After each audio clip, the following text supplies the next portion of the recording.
G'day there guys, I would give my life to whoever puts an extra McNugget in my 6-piece nugget meal. Welcome back to another episode of r/Am I the A-hole. It's your host Markee. I hope you enjoy your stay here today. Smash that like button, sit back, relax and enjoy the show. Thank you. Posted by user Rainbow Leg. Titled, Am I the A-hole for telling my ex I refuse to share custody of our daughter?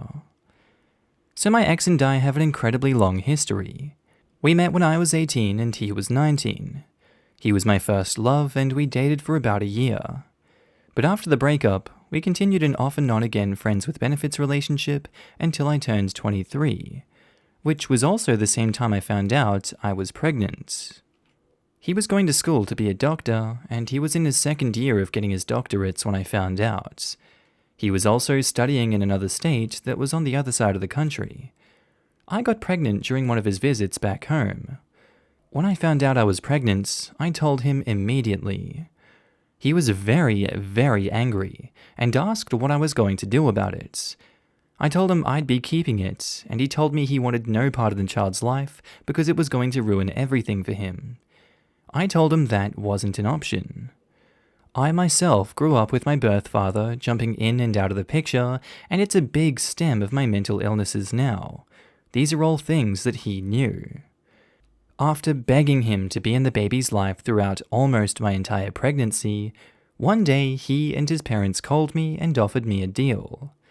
They offered to pay me a very hefty child support until the day the child turned 18 if I never forced him to be a real father. His parents, who were very wealthy, promised to take care of everything. At first, I said no.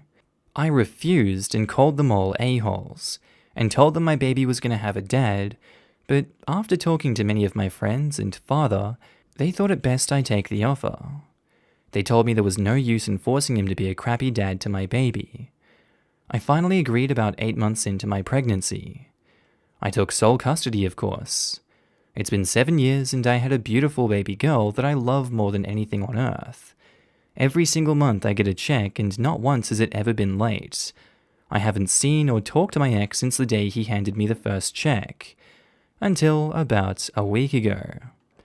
I get a call and it's my ex. He tells me he wants to take joint custody of our daughter. The daughter he has never met in his or her life ever. I was infuriated and told him no. He told me I can't just say no because he's going to take me to court where a judge will decide. I was crying and screaming and asking why he was doing this. He told me he was sorry, but he's ready to be a father and he wants to be there for our daughter.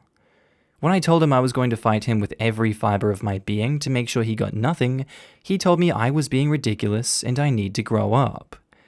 I've told my family and friends, and almost all of them have told me I need to give him a chance and that I'm just being a bear. The only person that agrees with me is my mother, who watched me get torn apart by my father's constant jumping in and out of my life when I was a child. I know that this is going to be a hard fight, and ultimately it is the court's decision. But I just feel like I need to fight this. Am I the a-hole for being so against him getting any custody? Edit.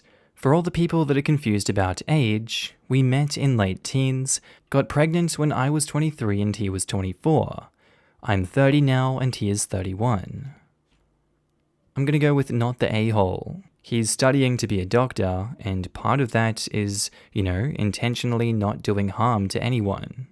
He knows your history with your father, he knows the damage it caused you, he knows the mental illness and the constant toll it takes on you. And yet, 6 years on, he's now ready to be back in this girl's life. There is no guarantee that he's not going to do what your father did and do the same kind of damage to your daughter. He burnt you once when he refused to be a part of the baby's life, and now that the baby's grown up, he's like, oh, I'm ready to be a father.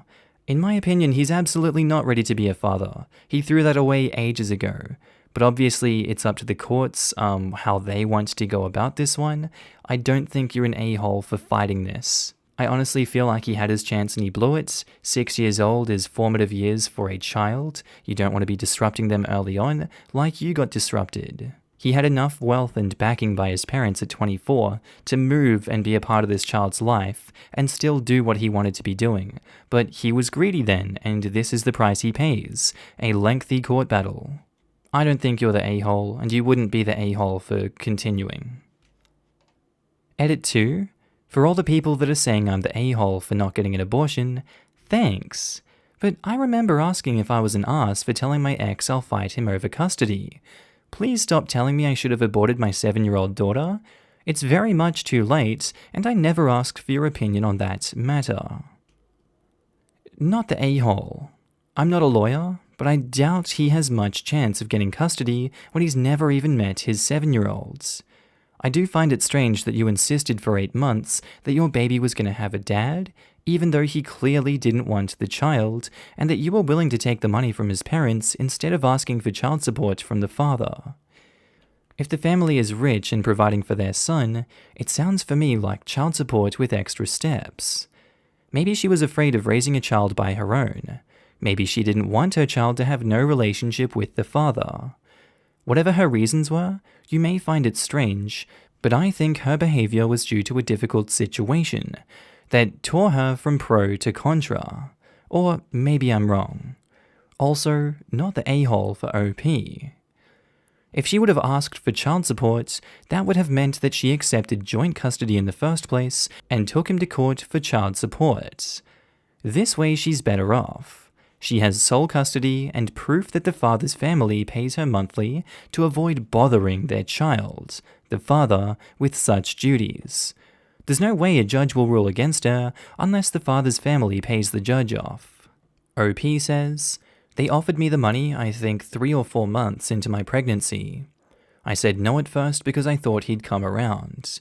He wasn't, and everyone was telling me to take the deal, so I just did. He was completely financially dependent on them at the time. You should fight tooth and nail, but it's going to be a long court battle, and he may end up with some custody. Everyone should be able to meet their parents if they want, but this is a complete stranger who she may end up forced to live with. If the kid is 7 and has literally never met her dad, no judge would give him custody, at least not without a lengthy reintroduction period with graduated access. It would be traumatic to the child to drop this on her now, and judges don't give a crap what the parents want. It's about what's best for the child. Not the a-hole, but it really doesn't matter what we think here. You need a lawyer yesterday, and you can refuse to share custody and he can fight you. You might win, you might lose. I highly doubt a court will refuse to grant him any contact. It's doubtful that they'd start off with joint custody, but they might start with supervised visitation with the option to work towards partial custody. Courts often consider it in the interest of the child to have both parents in their lives. OP, you need to do everything you can to look like the more reasonable and responsible parent here. Schedule some extra sessions with your therapist, schedule an appointment for your daughter, and prepare your family for some kind of contact. Tell your ex it isn't going to start with joint custody when he has never met the child, but give him an opportunity to meet the child. How have you explained him to her so far? Updates. Hey guys, so I wanted to give an update since some of you were very kind and worried for me and my daughter. So I made a very hard decision. After many people's advice and opinions, I decided to ask my daughter what she wanted. After a very hard and long conversation with my daughter, she did tell me she would like to meet him. I don't want to say much more about that. Can't lie, it hurt my heart, but I remember being that excited every time my mother told me about my father. I called him and asked him if he would meet me for coffee. He told me he thought that would be great, and we set it up. Seeing my ex again was incredibly hard. After a very, very long talk, we decided that if we could both be civil adults, we could stay out of court. I decided to let him know that I think he should pay for therapy for them both, and he agreed that would be a smart decision. They have an appointment in 2 weeks, and my daughter is excited. I've also made it clear that there are no second chances after this. I'm not going to say I'm not nervous about this whole situation. I'm actually very scared for my daughter. I want what's best for my daughter, and that's it. I'm trying very hard to remember the man my ex was for me though. He was my best friend and rock for 5 years, and I only hope he can be that for my daughter now. Thanks for the many kind words from many different Redditors. You gave me the courage and reassurance that I could handle this, and many others gave me healthy advice for my daughter's future relationship with her father. Thanks again to the kind comments and advice. Edit. So I'm seeing a lot of people say I need to legalize his visitation and stuff, but I need to know he can be a father first before doing this. When I say stay out of court, I mean we won't be having a long, nasty custody dispute. We will talk to our lawyers when we cross that bridge. Mushroom Princess 63 says, one of the hardest parts of being a parent is stepping back and laying down our own ego in the best interest of the kids. That is what you've done here. It shows that you're a fantastic mother who has the ability to realize your daughter's feelings should not be discounted just because she's a child.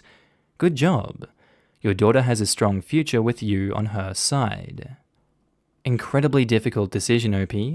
Good on you for putting your own feelings aside and involving your daughter in the decision. I'm so glad you went that route. I've seen kids despise the parents who have kept them away, even though the other parent was the one that took off. Hopefully things will work out for all involved. Echoing the other comments that staying out of court seems like it would cause less drama and stress, but it often ends up leading to blurred boundaries and one parent overstepping the other or even going completely against the wishes of the other parent. Custody agreements are there to protect the child. Frankly, you may have known this person years ago, but you don't know him now. He is, for all intents and purposes, a stranger to you both. Don't shoot yourself in the foot here. I'm not saying that he's a bad guy or anything, but I am saying that with harsh lines and boundaries drawn, there is more protection for your child. Agreements can always be adjusted down the road. They are not completely set in stone. So things can change as you and your daughter both get to know and trust this person as time goes on. Posted by user throwaway6664201235, titled, Am I the a-hole for not adhering to the wedding dress code? So, my sister is getting married in about a week, outside by a lake, both the wedding and the reception. She's very particular, borderline bridezilla, but she's always been that way our whole lives, so I expected nothing less. She requested every female attending the wedding wear a specific style of dress, long black dress. I guess is not to take any attention away from her. I, however, am very pregnant. Due August 13th pregnant, and can't imagine anyone being comfortable in a thick long-sleeve black dress in the middle of summer, let alone a 38-year-old pregnant woman. I asked my sister directly if I could adjust the dress a little bit, make it not as long and shorter sleeves, and she freaked out. Told me I couldn't change the rules because then she'd have to do it for everyone. I told her I wouldn't subject myself to heat stroke, and she's putting people in danger by forcing them to wear black long sleeves outside in the summer. My mother told me I was being ridiculous and I should just suck it up. But I think my sister is the ridiculous one. I'm thinking of just wearing a nice black dress that I can be somewhat comfortable in, or not even going. Would I be the a-hole if I didn't adhere to my sister's strict wedding dress code? I mean, I think it genuinely puts you at risk, doesn't it, for heat stroke, even more so with you being pregnant. If it's as serious a health risk as I think it is, I don't think you could be blamed for wanting to change up the dress code a little bit. It's for your own safety and for the baby's safety, and if she refuses to accept that and she can't accept it, that's kind of too bad because your safety goes over her ego and feelings. So no, you're not the a-hole, and I don't think you would be the a-hole. I don't want to say you'd be the a-hole, your sister is being ridiculous, but I just wouldn't go if she's being that way. No need to show up and cause a scene if that's what will happen. I don't think purposefully going against her rules is right unless she agrees. I agree. I mean, I assume this dress code was known a long time ago. OP should have brought this up at the time, or when she knew it was not right before the wedding. The style of the wedding is up to the bride, and since this is a last-minute request, then OP should just not go or stay inside. OP says, "The dress code was sent out about a month ago, so this has been an ongoing issue, but at the time, she just said she'd prefer everyone wear black, which is fine." I mean, she's absolutely being a bridezilla and unreasonable, but it's still her wedding. You shouldn't do anything that's going to upset her. Let her know you can either come in a comfortable dress or not at all, and leave the decision up to her. Sorry you are dealing with this. She's making every single woman attending wear the same style of dress? That's super insane. How many people are attending this wedding? I can only imagine what it will look like. Pretty creepy, I think. Do the men have to wear the same style and color suits? So weird. Not the a-hole, but good luck dealing with the crazy lady. It's gonna look like a funeral. It just might be for the groom. Speaking up as a female, but seriously, the groom should just ditch this bride at the altar. At least the all black will be a nice tie-in to her mourning the death of her relationship. Updates. So I posted about a month ago about my sister requesting I wear a long sleeve, ankle-length black dress to her lakeside wedding in summer, while being 9 months pregnant, and I've gotten many requests to update. Well, I ended up having my baby like 3 days after making the post, so I was in the hospital when the wedding happened, so I didn't go. My sister was there when I pushed her out and apologized for being a bridezilla, so all is well and I have a cute baby. Sorry that was an anticlimactic update, but I give the people what they want. ETA, sorry guys, no baby tax. I'm not comfortable posting photos on a public forum, especially with some creeps and a-holes on here. Wow, I'm an idiot. I should absolutely update what happened at the wedding. Sorry, I got that mummy brain. She still wanted everyone to wear black, but she did go lax on style. So like, kind of a redemption arc? The photos look nice, if not a little dreary. She thought black would make things look classy. She looked beautiful though, so mission accomplished. So every female had to wear a long sleeve, long skirt black dress to a wedding in the middle of summer. I know you weren't there, but how many people actually adhered to that rule? Don't count on the women to not adhere to that rule. I was at the Arboretum in Dallas on Memorial Day weekend, and it was so hot and humid that I almost gulped down a whole bottle of ice-cold water without stopping. There were still men getting married in black tuxedos. The Arboretum is my favorite place to go in Dallas. It's so beautiful year-round. Makes sense that it would be a popular wedding spot. I bet that was the creepiest looking wedding. Toss up between creepy as in the Addams Family, and creepy as in everybody being red and blotchy and sweaty and trying not to pass out. That being said, an intentional goth wedding would be pretty great, provided it's either indoors or seasonally feasible. Like, the guests all in black and the bride in a red gown? That'd be sick as hell. IB Flo says, "Seems like your kids saved the day, Lamau. I may have done everything I could to go into labor before this wedding."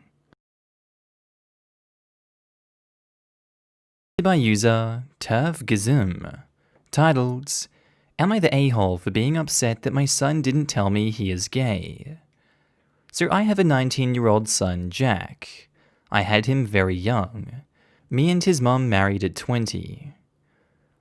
I was an alcoholic when Jack was growing up, and when he was 8, I had an affair with another woman and had another son, Darren. Me and Jack's mum got a divorce. This kind of forced me to sober up, and I've been sober for 11 years now. I moved about 6 hours away to raise Darren, and I married Darren's mother. Me and Jack's mum aren't on the best of terms, and I saw Jack a few times a year, although I would always send him money. I was up to visit Jack's uncle. We've always been buddies, and he asked me how Jack's boyfriend was doing. I asked him what he meant, and he just repeated that he saw some pictures of Jack and his boyfriend, and he was wondering how they were doing. I mumbled some excuse that they were fine, and left shortly after. As soon as I got in my car, I called Jack. I told him what his uncle told me, and I was pretty upset that he thought he couldn't confide in me.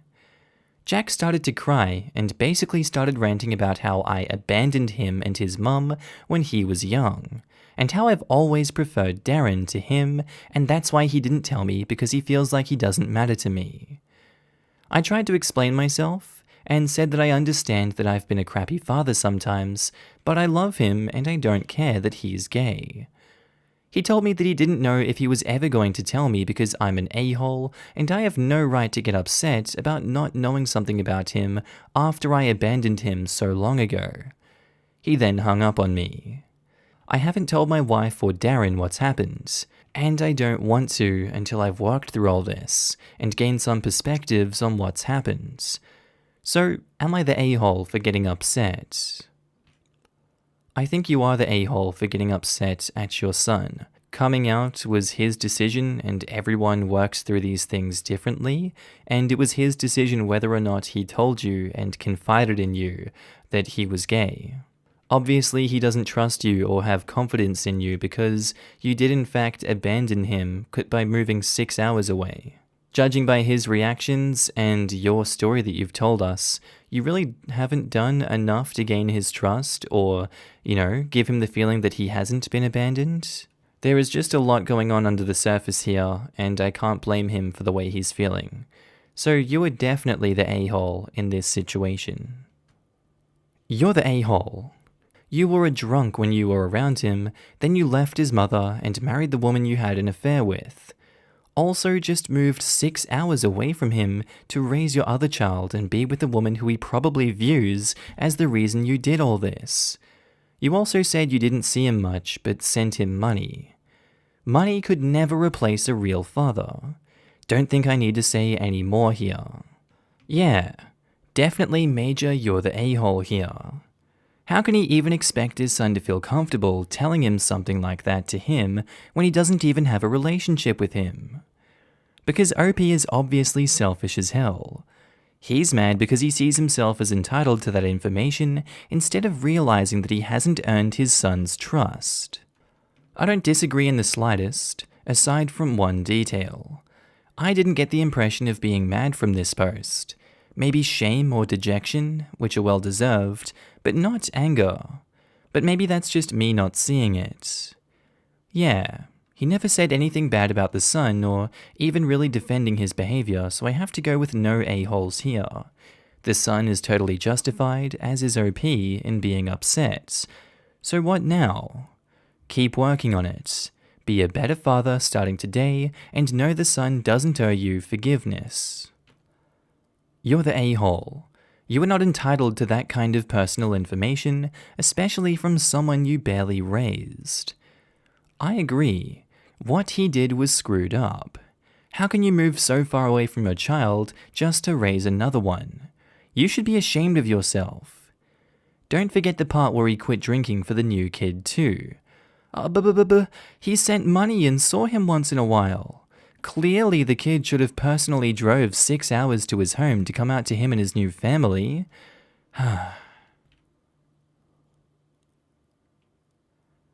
Update.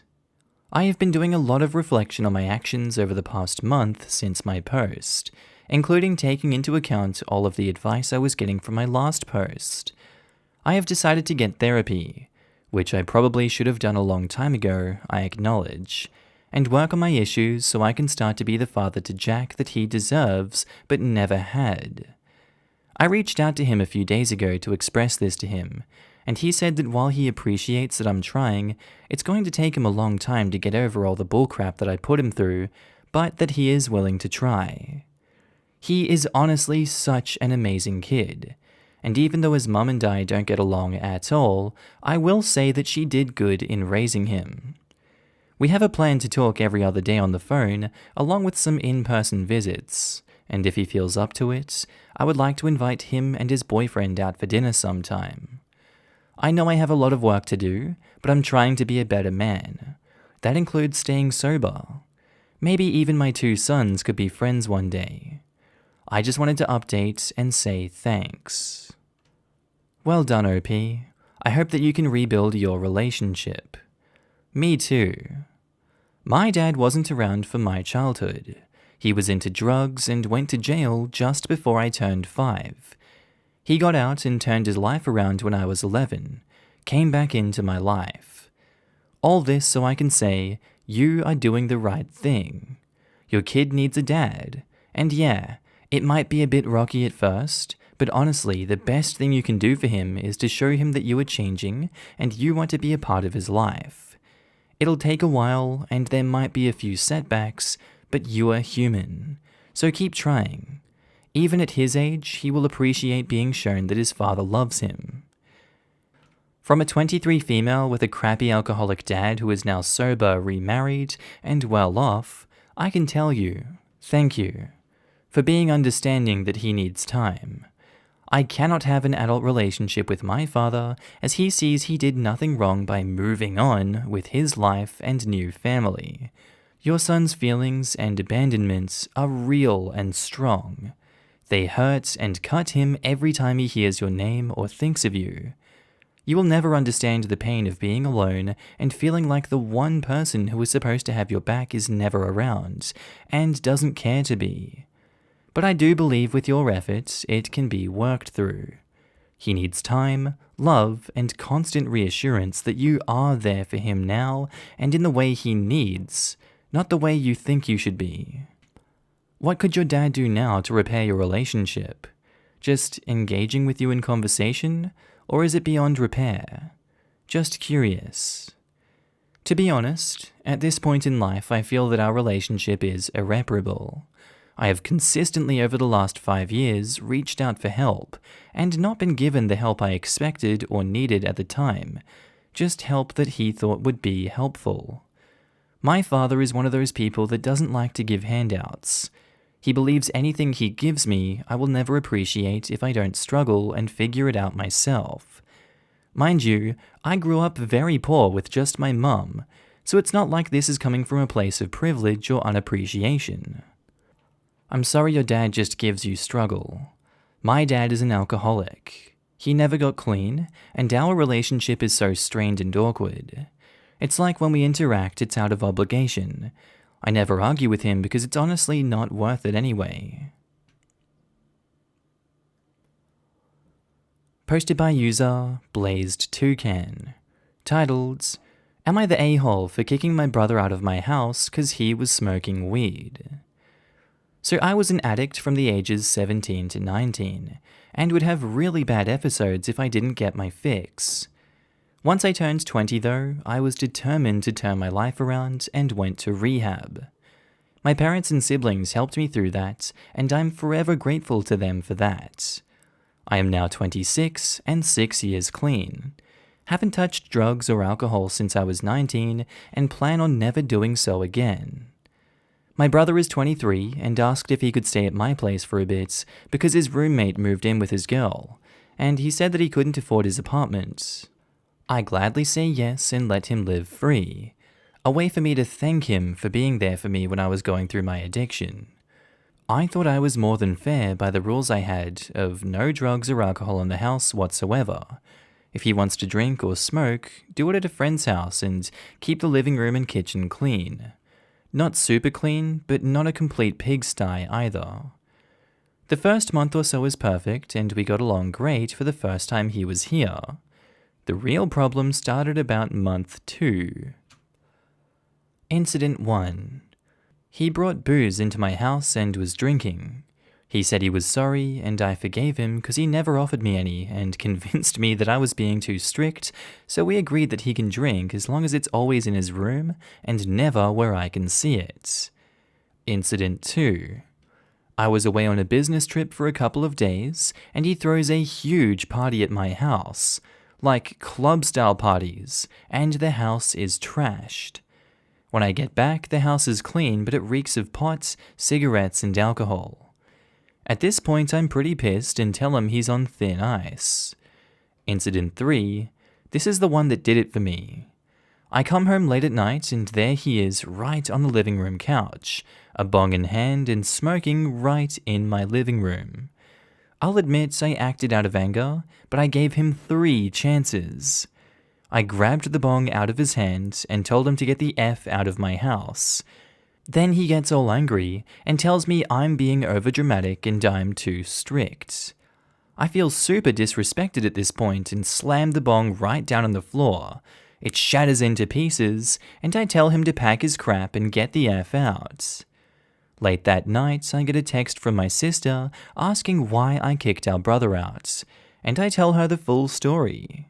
She is shocked, but told me that I shouldn't have kicked him out and we should talk it out. My brother was forced to move back in with our parents, and now he's not speaking to me. I decided to take my sister's advice and texted him last night, saying that I'm willing to talk this out when he feels ready. TLDR, I was an addict, and my brother who was living with me was smoking weed after I told him not to, and I kicked him out. So, am I the a-hole for kicking out my brother for smoking weed, even though he knows I was an addict?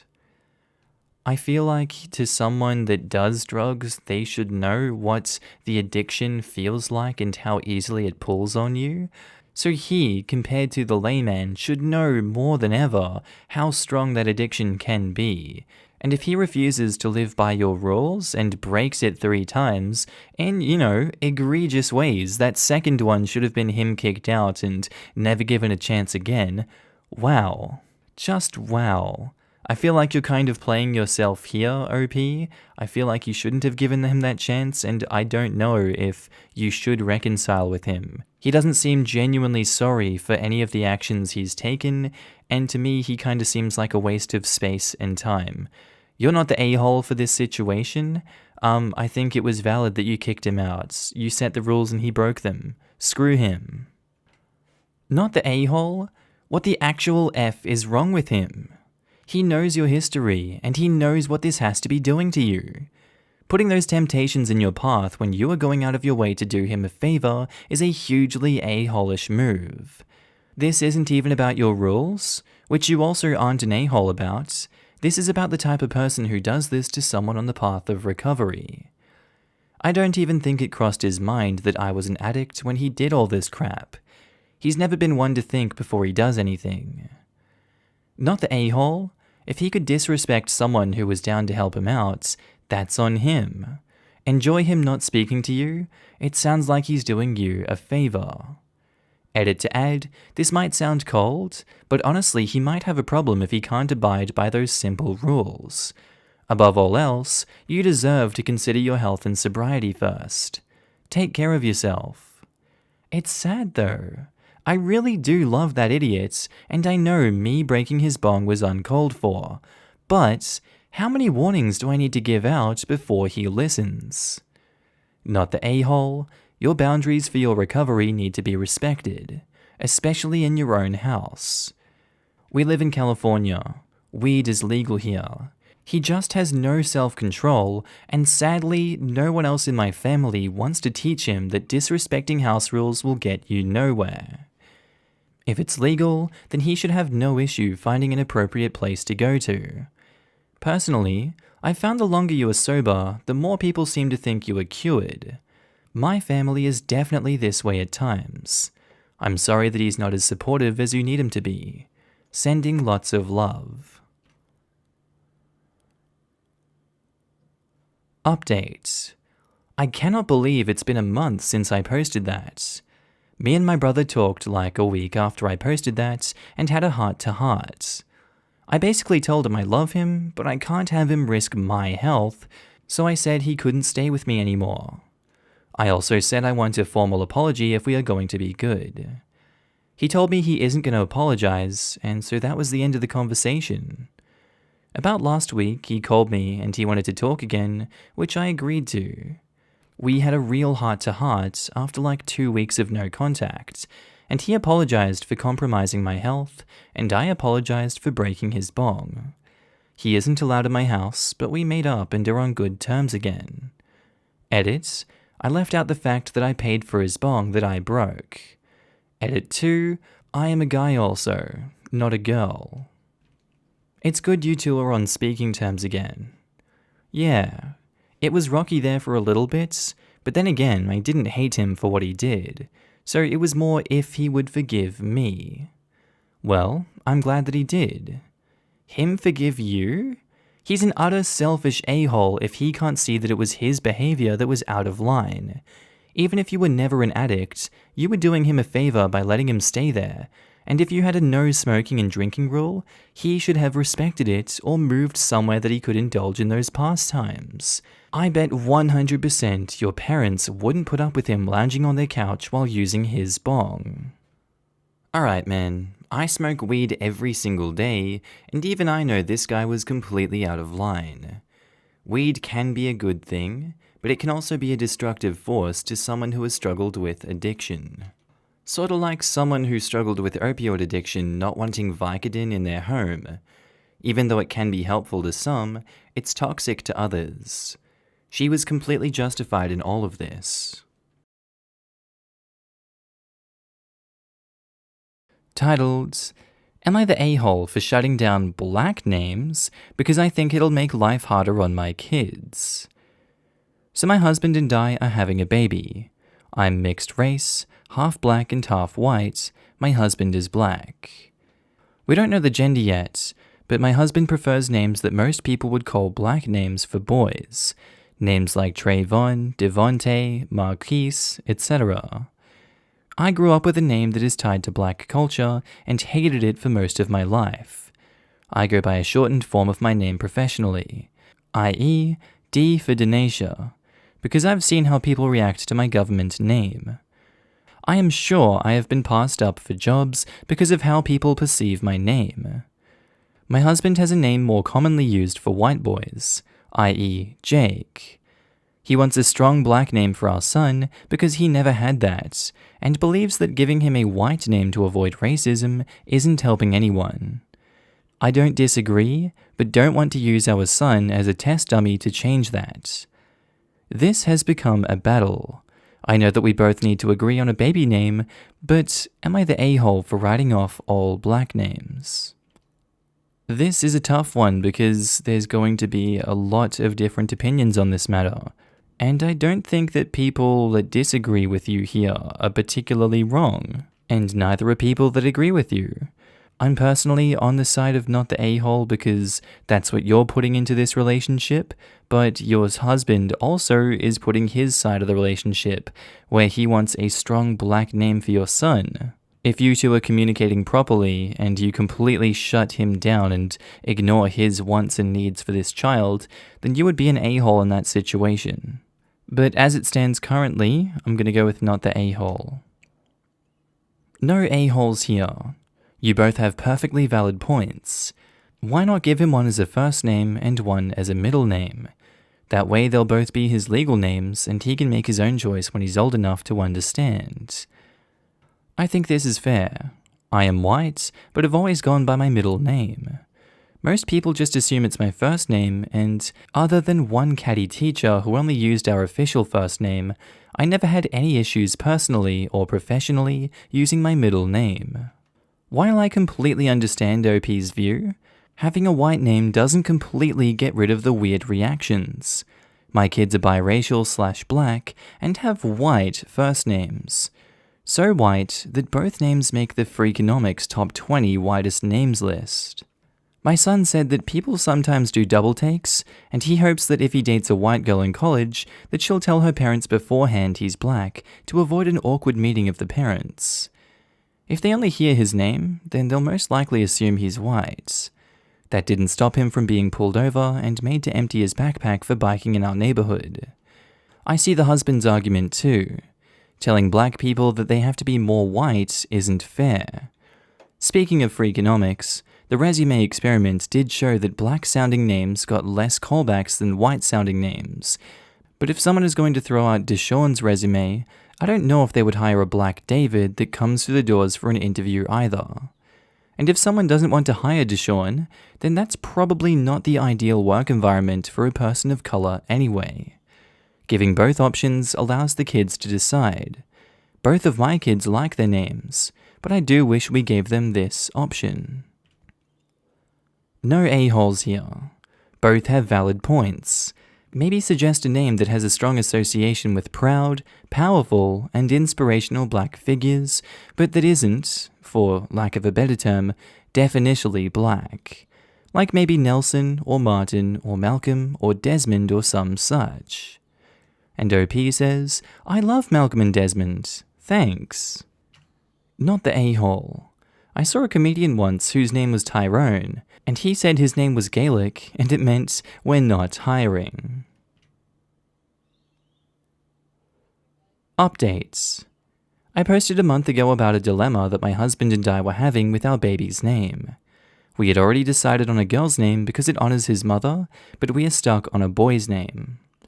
My husband thought it was important for our son to have a name strongly tied to Black American culture. I wanted a more neutral name since I am biracial and grew up with a stereotypical black name. We found out we're having a boy and decided on his name. His name will be Miles Trayvon. We thought it was a perfect compromise. My husband's family tends to use middle names a lot, so he'll probably just be Trey to most of them. When he's in school, his name will just be listed as Miles, last name. He can officially be Miles T, last name, if he doesn't want to use Trayvon, but he can also easily go by Trayvon if he feels more connected to that name. This option gives him the choice, which my husband and I agreed was important. My husband hated growing up with a stereotypical white boy name and said it caused some ribbing from people in his community who saw him as being less black. He talked about how in 8 Mile, Eminem's character said something like, "This guy's a gangster, his real name is Clarence." That's not to say my husband ever wanted to be a gangster. He's an actuary, lol, but he said he felt like his name played a role in further isolating him from his black peers growing up. I had the opposite experience. My mum is white and my dad is black. They decided on a stereotypical black name, and I think it made my life harder. Professionally, I go by a nickname, and I do personally as well. When talking about it with my husband, I realized it started early. I remember being about 4 and being out with my white grandma. A woman came up to me, touched my hair, told my grandma I was beautiful, and then asked what my name was. Instead of saying my real name, my grandma said, "Her name is Daisy." I attended an HBCU and finally felt comfortable with my given name, but noticed a lot of seniors with black names used shortened versions of their names for job applications. For example, Raekwon Smith would be put Ray Smith, DeMarcus Jones would put Marcus Jones, Kashonda Nelson would put Shauna Nelson, etc. They said you had to play within the system, and I did that. Anyway, sorry for the long update. I just wanted to explain why this was such a big deal to both of us. We didn't really get deep into it until after I posted here, so thanks for encouraging that dialogue. Before anyone says it, I do realize that some people will connect Trayvon to Trayvon Martin. That's not why we're using it. I posted about this in Name Nerds, and a lot of people were upset by it, but I don't mean to offend anyone. It's a family name on my husband's side. Posted by user Over This Wedding Crap, titled, "Would I be the a-hole if I cancelled our wedding?" Throwaway, a bit long-winded, but here we go. I recently got engaged to the man of my dreams in April 2019, set to be married in September of 2020. Even before we got engaged, my fiancé and I agreed that we were going to keep it on the smaller side and only invite our closer friends and family. Now, I have 4 other siblings that I'm not close to. I only talk to one, and that's putting it lightly. I've chosen not to invite the remaining 3 and only invite the one I speak to. My mother wasn't particularly pleased, but understood at the time. We already went through bullcrap with his side of the family due to the fact that I didn't want to invite everyone from his side of the family, which would be an additional 60+ people to our list. My fiancé and I had already had a list of everyone he wanted to invite on his side of the family and mine. It was a huge thing where we eventually compromised on inviting a large portion, but not all. They essentially threatened to not help pay for the wedding, so I felt a bit bullied into giving in. Flash forward to the past few weeks. My mother has had a falling out with the one sibling I speak to, and now wants me to invite one of the ones who I have literally no relationship with. I've told her no many times, and to be civil and please respect my wishes. Today, she threw the fact that we were inviting my fiancé's family to the wedding, though it was a different scenario in my opinion, and said she isn't coming to the wedding unless I invite him. At this point, I'm over all of it. I haven't been able to enjoy being engaged because it's been family drama, and I'm not even looking forward to planning the wedding. We have planned a large portion and most of everything has been paid for out of our pockets. I suggested we just cancel the damn thing and elope to my fiancé, and he agreed. Would I be the a-hole to cancel it and just elope? I think the wedding is a bit too much stress for you, and if you both agree on cancelling and eloping, who can blame you for that decision? Yeah, it upsets other people, but it's not their wedding. At the end of the day, it's about what works best for you two as a couple, and if the family environment is so toxic to the point where it's better to cancel the wedding for you two mentally than to go with it, I can't blame you for that. You sound like you're in a rock and a hard place with the rest of your family members here, and I wouldn't want to be in that same place as you. So I would probably do the same thing if I were you. Not the a-hole, you would not be the a-hole. Edit. Thank you to everyone for the resounding support during this difficult time. We both greatly appreciate it. I've read through every comment, and most have been so kind. Even the not-so-kind ones have helped shed light on a different perspective. I will keep you all updated in the next few days and weeks with a decision. Thanks again. Not the a-hole. If you and your fiancé are on the same page, then that's all that matters. From the sound of it, you wouldn't even enjoy this wedding you planned. I'm currently planning a wedding, and this issue has come up. Don't let them hold you hostage. If their monetary contribution is contingent on you doing things their way, it is no longer your day. Input is appreciated, but if it doesn't add joy to your day, you have to put your foot down. Either way, congrats on the future nuptials. Not the a-hole. I suggested we just cancel the damn thing and elope to my fiancé, and he agreed. The only two opinions that matter. Plus the fact they paid for everything. If other people's money gets involved, then it gets complicated. No, it doesn't. It's their wedding. If they decide to just elope, nobody else gets a say. Yes, it does. This has nothing to do with them deciding to elope. They paid for the wedding, assuming it was happening. If the wedding gets cancelled based on the couple's decision, the couple should reimburse them.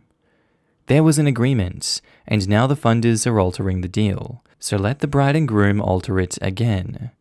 You can have your wedding, it's just that we won't be there. First of all, we don't even know who funded it or what the agreement was. Second off, they agreed to everything along the way so far. Anybody who put money toward this would be betrayed by the elopement. And OP replies, as of this moment, my fiancé and I are the only ones who have paid for anything. Both sides of the family have agreed to help, but have not given us money at this time. If this is true, then literally do whatever the F you want. Not the a-hole, elope and avoid the drama. Best wishes to you both. In my experience, eloping does not avoid drama if you don't plan on cutting ties. My sister-in-law eloped and everyone is still salty about it, I think. That said, might be worth the damaged relationships anyway. Really? People are holding grudges about that? Do people actually like weddings enough that they're mad when someone doesn't have one? That's crazy. If I had eloped, there would have been a ton of drama. A lot of people will actually get salty. That is just crazy to me. I just can't imagine being excited enough by someone else's wedding that I would be mad that they didn't have one. I didn't know that anyone liked weddings that much. Updates. Hello all. It's been some time since I laid out all the bullcrap my fiancé and I were dealing with in regards to planning our wedding and such. We were so overwhelmed with the immense response and support, so thank you to everyone who contributed and offered advice. Now on to what happened. My fiancé and I talked it through, the pros and cons, etc. We both realized how unhappy we were with how things were going and decided that we were going to cancel the wedding and move forward with eloping. We decided that we didn't want it to be just us, but a small group of family and friends as well. We were both ecstatic, but also extremely worried at how our parents were going to take it, especially considering our guest list went from over 120 people to 20. But we were both committed, and he decided to tell his parents, and I would then tell mine. Surprisingly, his parents were so supportive and extremely ecstatic that we were getting eloped. They were even more excited when we let them know we wanted them there, and they booked their flights soon after. They also handled telling their families and friends in Texas that we were eloping and to get over it. So that saved us the trouble. His other family was very supportive and wished us the best. My father was also incredibly supportive and couldn't wait to be there. My mother, on the other hand, was furious. The phone call to her started off calmly enough, and I did let her know before beginning the conversation that she most likely wouldn't enjoy this. But I pressed forward. I told her our reasons, our stresses, how we felt disrespected and disregarding concerning everything. I laid it out all in a calm and collected manner. Once finished, she was very quiet and simply said, "All right." I knew immediately that I was pretty well screwed, but we ended the phone call with her stating she understood. Less than 24 hours later, she texts me asking if my brother, whom one of our biggest stresses was about, was invited. I was ticked because I had just had this conversation with her and explicitly told her who was invited and etc. I responded back with a simple no, and that my father, grandmother, and herself were invited. Well, crap hit the fan.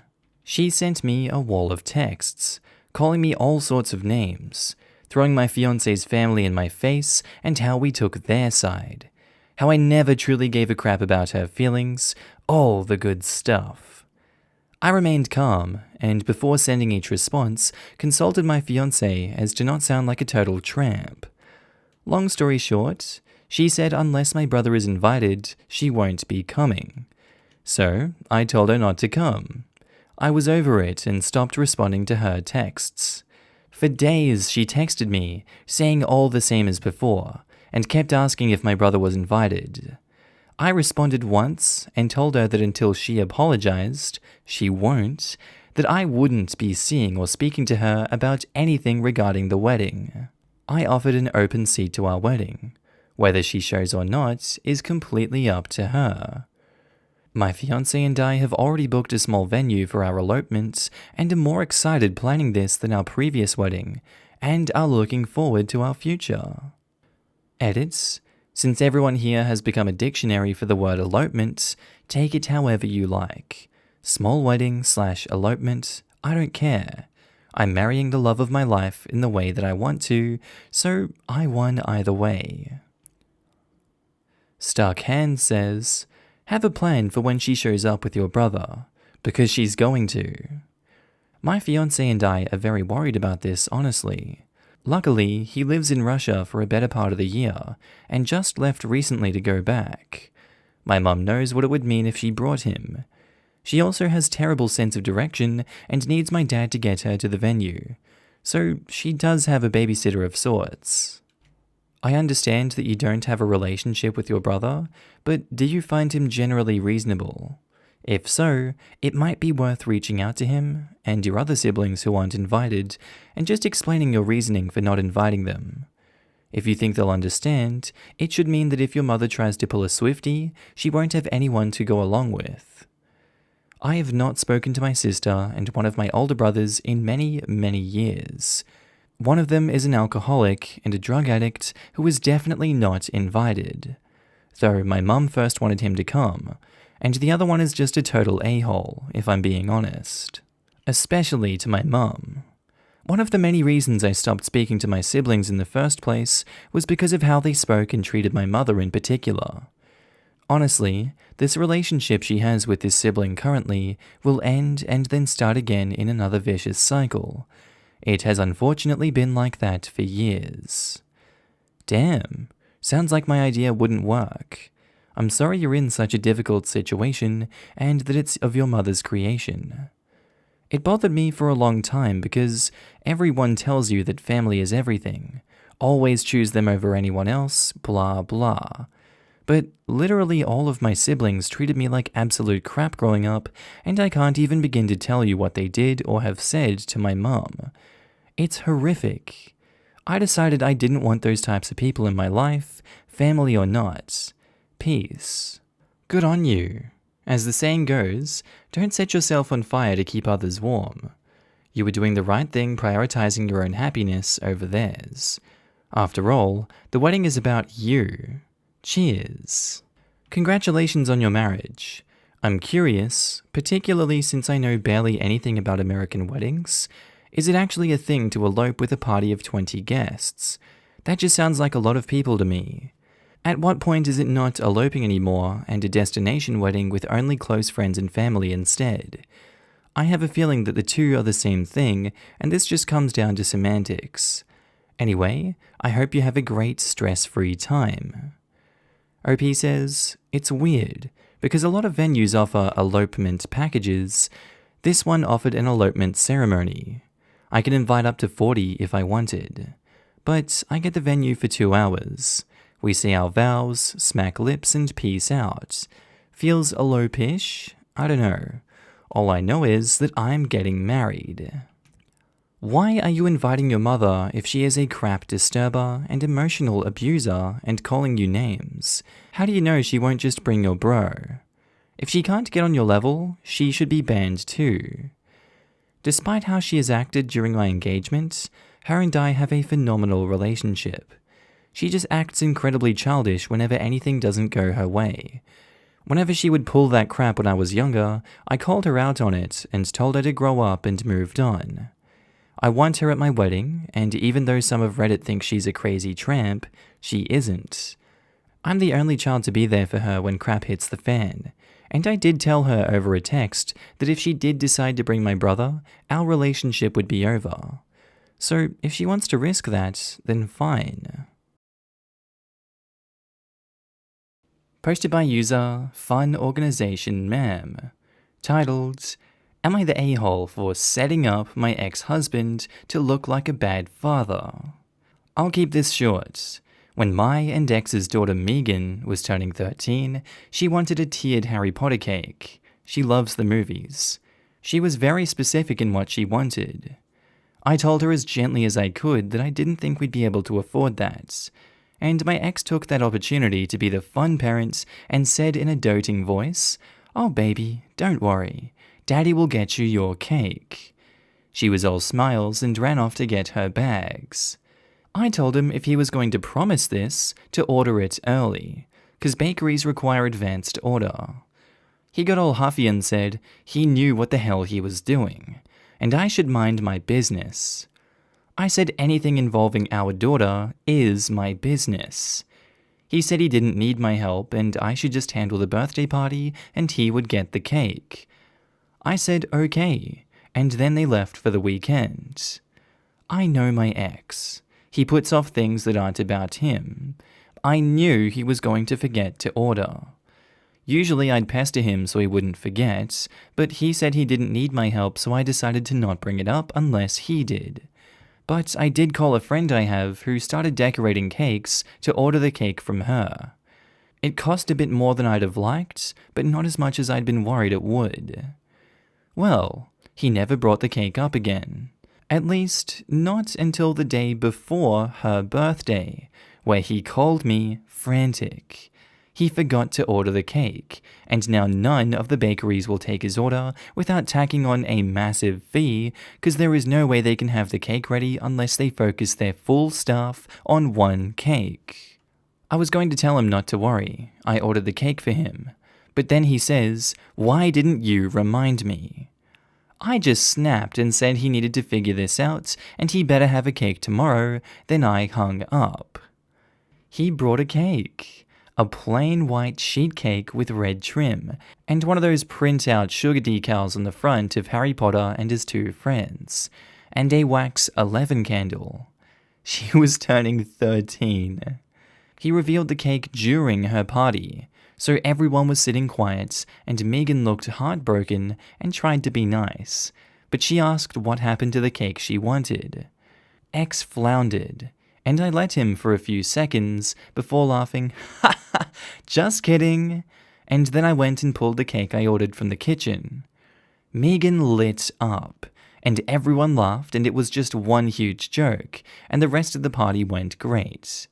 But after everyone went home and Megan was in her room, X tried to lay into me about humiliating him and letting him look like a bad father. And I told him the only one who made him look bad was him.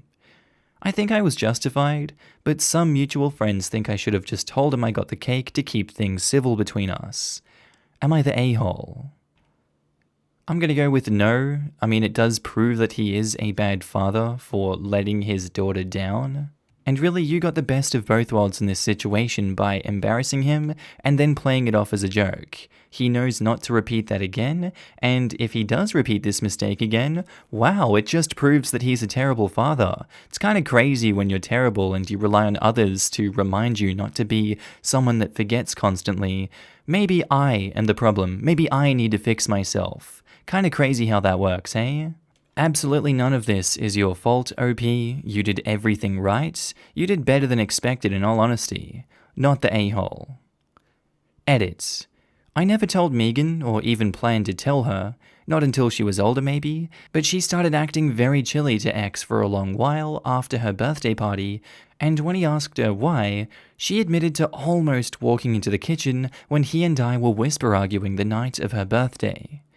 She found out he'd completely forgotten to order the cake, and the joke cake was actually the real cake he got her.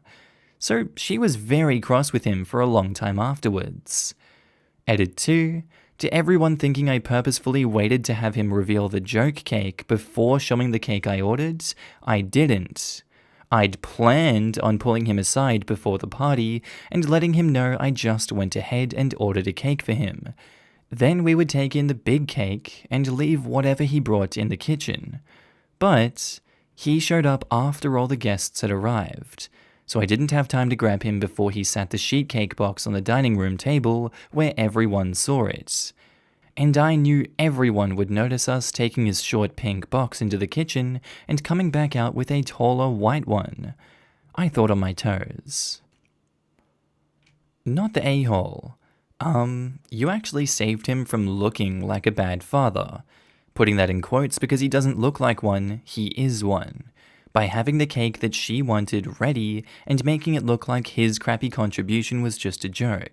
I am extremely glad that this man is your ex and that you were there to be a real parent to your daughter. Yeah, but he was mad that I let him feel humiliated instead of just showing him I got the cake. I'll admit I wanted him to feel like crap for forgetting Megan's cake. He deserved to feel like crap for it, not the a-hole. Not the a-hole? It sounds like to everyone on the outside that you two were in on it and just teasing your daughter. He's the only one that had to sit there and crap his pants because he screwed up. He should have dropped to his knees and thanked you and asked how much he owed you for the damn cake. But he didn't, which is one of the many reasons we are no longer together. Next time, save the cake for a private party or later, and don't give him a parachute, because I doubt this is the first time he made you look like an awful parent so he could be the fun parent. Not the first, no. When we were together, he was constantly going behind my back, ignoring punishments for Megan, and just making me out to be some villain while he was daddy the hero to her. She's not falling for his crap anymore since I stopped saving his ass. Not the a-hole, dude was seriously embarrassed that his poor behavior was so easy to predict that you had a contingency plan. Your friends are wrong, but they are coming from a place of sympathy for their friends, and because they want to keep the peace in the friend group. It's understandable, but still wrong. Good for you, mama. I understand them not wanting drama or whatever, but I feel like I'm the one having to do everything to keep the peace, quote unquote. Posted by user Mammograms, titled, Am I the a-hole for telling my daughter that her holiday plans are selfish? My daughter is 24. She recently got married. She and her husband recently bought a log cabin on a small island in the middle of a lake. The lake is in the middle of nowhere and at least a good 6-hour drive from my house. Her father and I invited them to our house for Christmas Eve dinner, which is a tradition in our family. However, my daughter told me that she and her husband are planning to spend December 14 to January 6th at their cabin, just the two of them and their dog. Even though the lake will be frozen in the winter, they plan on getting there by snowmobile.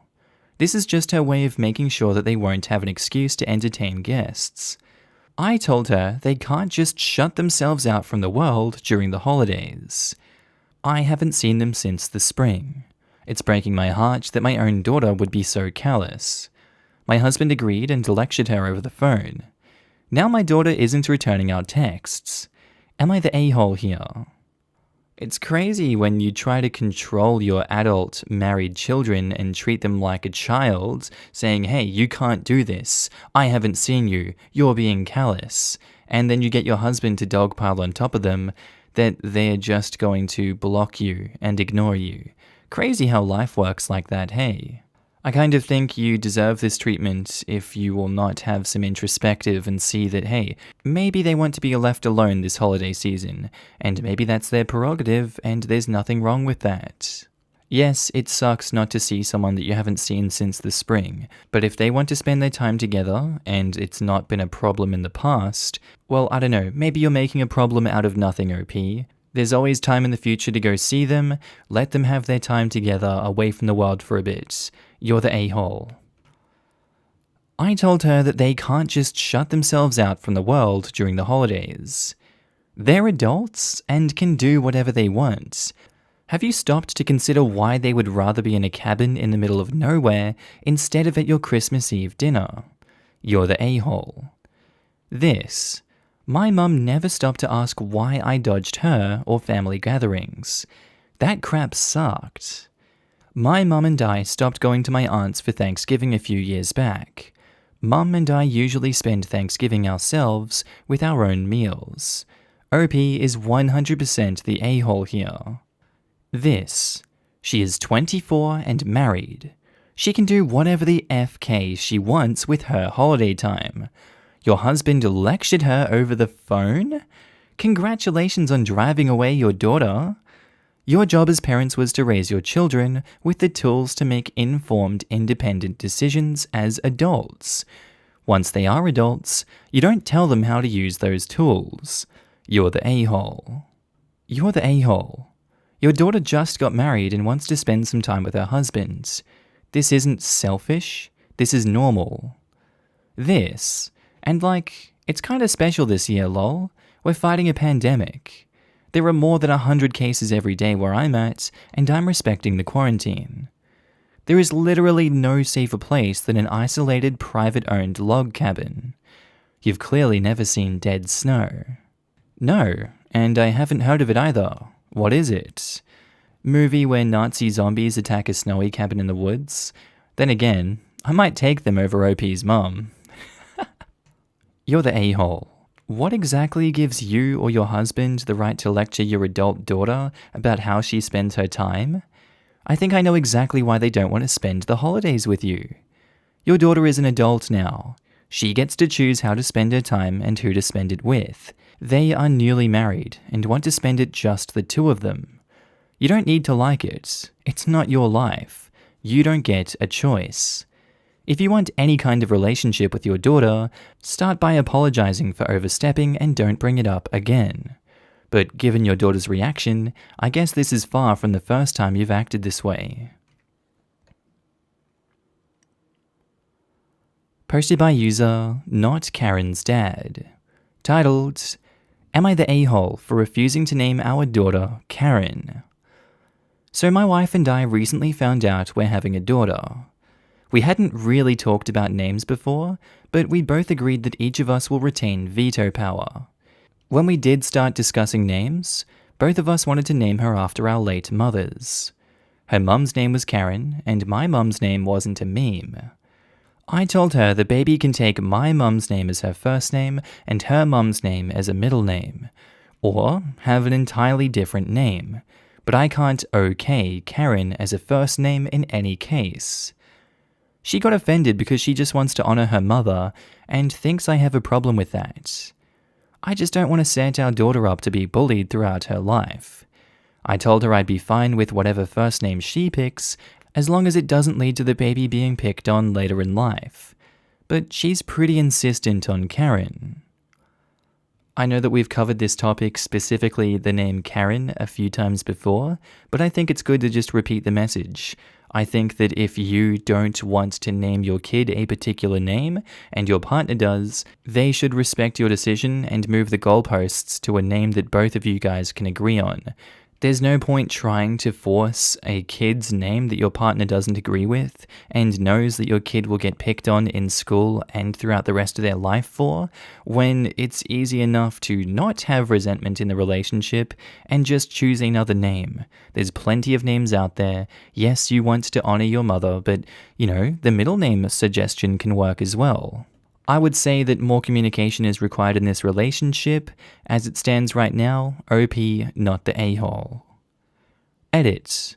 Wow, I didn't expect this to blow up. I thought I'd delete this since the issue is pretty much resolved now, but you guys are clearly enjoying this, so I thought I'd provide an update. We had a talk about this, and why she had such an emotional reaction to my veto. Ever since her mum died suddenly when she was only 14, she's wanted to name her first daughter after her, and she didn't really ever consider that the meme might be a potential obstacle. By that point, I'd thought about it for a while, and realized that, as many of the commenters pointed out, Karen likely won't be a meme by the time she's old enough to feel its impact. So I told her I'll recant my veto, but we should still reconsider it because it still has potential complications, and we might just come up with a better tribute. While exchanging ideas, we realized that both our mothers very coincidentally had the exact same middle name, Elizabeth. Well, mine had 2 middle names, and Elizabeth was one of them, but still. It seems completely perfect to both of us, so we're going with it. Thanks for all your inputs. Not the a-hole. It was a normal name, now it's a joke. Imagine Baby Karen. People are going to make jokes all her life. It's a joke with our generation. It's doubtful it'll be a joke in hers, but regardless, parents get full veto powers on names they don't like unless they abuse that power. I've heard the general rule, 2 yes, 1 no for naming, and it seems pretty solid. Both parents have to agree on the name for it to be considered. If one parent doesn't like it, it's off the table. They've kind of shot themselves in the foot with the passing a name down thing though. Veto power gets muddy when you do family names. I'm the 4th generation with my name. We had a daughter and won't be having another child, but if we had a boy, he was not getting my name. It's just super annoying until the older one dies. If she had been a boy, I wanted to name him, pronouns getting weird, after my maternal grandpa, who was the most important adult male in my teen and later life. No a-holes here. You both have good reasons, you suggested a compromise, and you've discussed veto power. I think the only solution you can find is to convince her to accept other suggestions and find something else you both agree on. Not just discussed. According to OP, they agreed to veto power, but now the wife is backing out of the agreement. That alone makes OP not the a-hole, and his wife slightly the a-hole. Posted by user GrammarPolice0610. Titled, Am I the a-hole for being offended I was asked for a favor while I'm on chemo? I, 41 female, was diagnosed with breast cancer back in June. Devastating for the whole family, including my hubby, 46 male, and my kids, 13 female and 15 male. I am going through chemo, and it is awful. But I try to put on a brave face and keep things as normal as possible for my family. I rarely let them see how sick and tired I feel. I save my ugly crying for when I'm alone in the shower. When anyone calls and asks how I am, I give the standard, I'm fine, don't worry. Chemo isn't so bad. I can do a lot of things for myself. I don't need anything. I hate asking anyone for anything. I'm trying to maintain my independence as much as possible. Not so for my mother-in-law. So when she had a party, which we would not attend due to the current situation and my immunocompromised health, she asked me to contribute by making my specialty dish. I flipped out. Who asks a sick person for a favor? Even though I say I'm okay, it's because I don't want anyone to worry. But doesn't everyone know without being told how awful chemo is? Isn't it common sense? Whatever little energy I have is reserved for my kids, not catering a dish for a party. I saw this as just another selfish request from mother-in-law. Hubby, of course, doesn't see anything wrong. We have been arguing about it. He says I cook and bake at home and for my family, and he is tired of me bringing it up and dwelling on it. I say he is so easily manipulated by his mommy. He has such a blind spot for when it comes to his family. If I say anything about his family, he takes it as a personal insult. I say his family is my family, and I'm allowed to call out when something is wrong as many times as I want. I can't believe he's defending her on this when my days could literally be numbered. So, am I the a-hole? More info? I'm sorry, but I left out that the request was made to my husband, who relayed it to me. I'm not really upset with my mother-in-law. More so hubby, who said, "So what? Big deal. You cook for your family." When I wanted and needed him to say, "Yeah, that's kind of out of line for her to ask," and shut her down when she asked him. He knows very well living with me that I'm not well. He's the one I'm mad at. Mother-in-law doesn't even check in on me that often. She's called me once a month maybe. I haven't said one rude word to her. I was going to go with everyone sucks here because it seemed like you were attacking your mother-in-law and, she would have understood and she's one of these r/just no mother-in-law, just no monster-in-law types and didn't give a flying hoot about your health. But it seems like the shoe is on the other foot and it's your own hubby that is kind of letting you down in that department by not acting for you and on behalf of your health. And obviously, as your life partner, he should know your situation, know where your energy is at, know where your priorities are at. And he's not representing you properly to those that are asking for a favor, I guess, in some sorts. Or are asking you to expend energy on something that you don't have the energy for currently. The craziness of this year, plus the chemo, really puts you in a bad spot emotionally, mentally, and, physically, obviously. I absolutely cannot blame you for the way you're acting. Your husband should be representing you better, and I feel like he's let you down. I'm gonna go with not the a-hole. Edit number 2. Thanks everyone for the responses. Quite a variety of responses and no clear consensus, so this is all clear as mud in my mind. I learned I need to be more honest with how I'm feeling. I really will try. Honestly, it's because I don't want to alarm my kids. For everyone else, I just can't stand the pity. I don't have the same energy to console anybody else. Some of you will know what I mean. It's just easier to say I'm fine, it's how I cope. I'm not a complainer, and those who really get me are still incredibly supportive. Just knowing I have cancer and I'm in active treatment is enough for literally everyone else in my life to ask what they can do for me, not what I can do for them. Thanks everyone who wished me well. The kindness of internet strangers really moved me. To those of you who really believe I'm the a-hole, thanks. I will try to be more honest with how I'm feeling. But would you really ask your sick friends to cook for you? Seriously? My mother-in-law is self-absorbed and always needs a favor. She has a history of making unreasonable requests with wide-eyed innocence, and idiot hubby falls for it every time. I'm not so easily manipulated though. So no, this was not her being kind to include me. I get I may be overreacted, but I'm dealing with a lot. All my long-term plans have gone up in smoke. I lost my breasts, my hair, my nails, my looks, my stamina, my strength, my financial security. There is not one part of my life, not one cell in my body that cancer has not touched. I will never have peace of mind again. This monster will chase me for the rest of my days. I live in constant fear my children will be dealing with lifelong grief and the emotional scars that it will leave. I have nightmares of my babies saying goodbye to my emaciated body on my deathbed. So, no, mother dearest, I can't make mushroom risotto.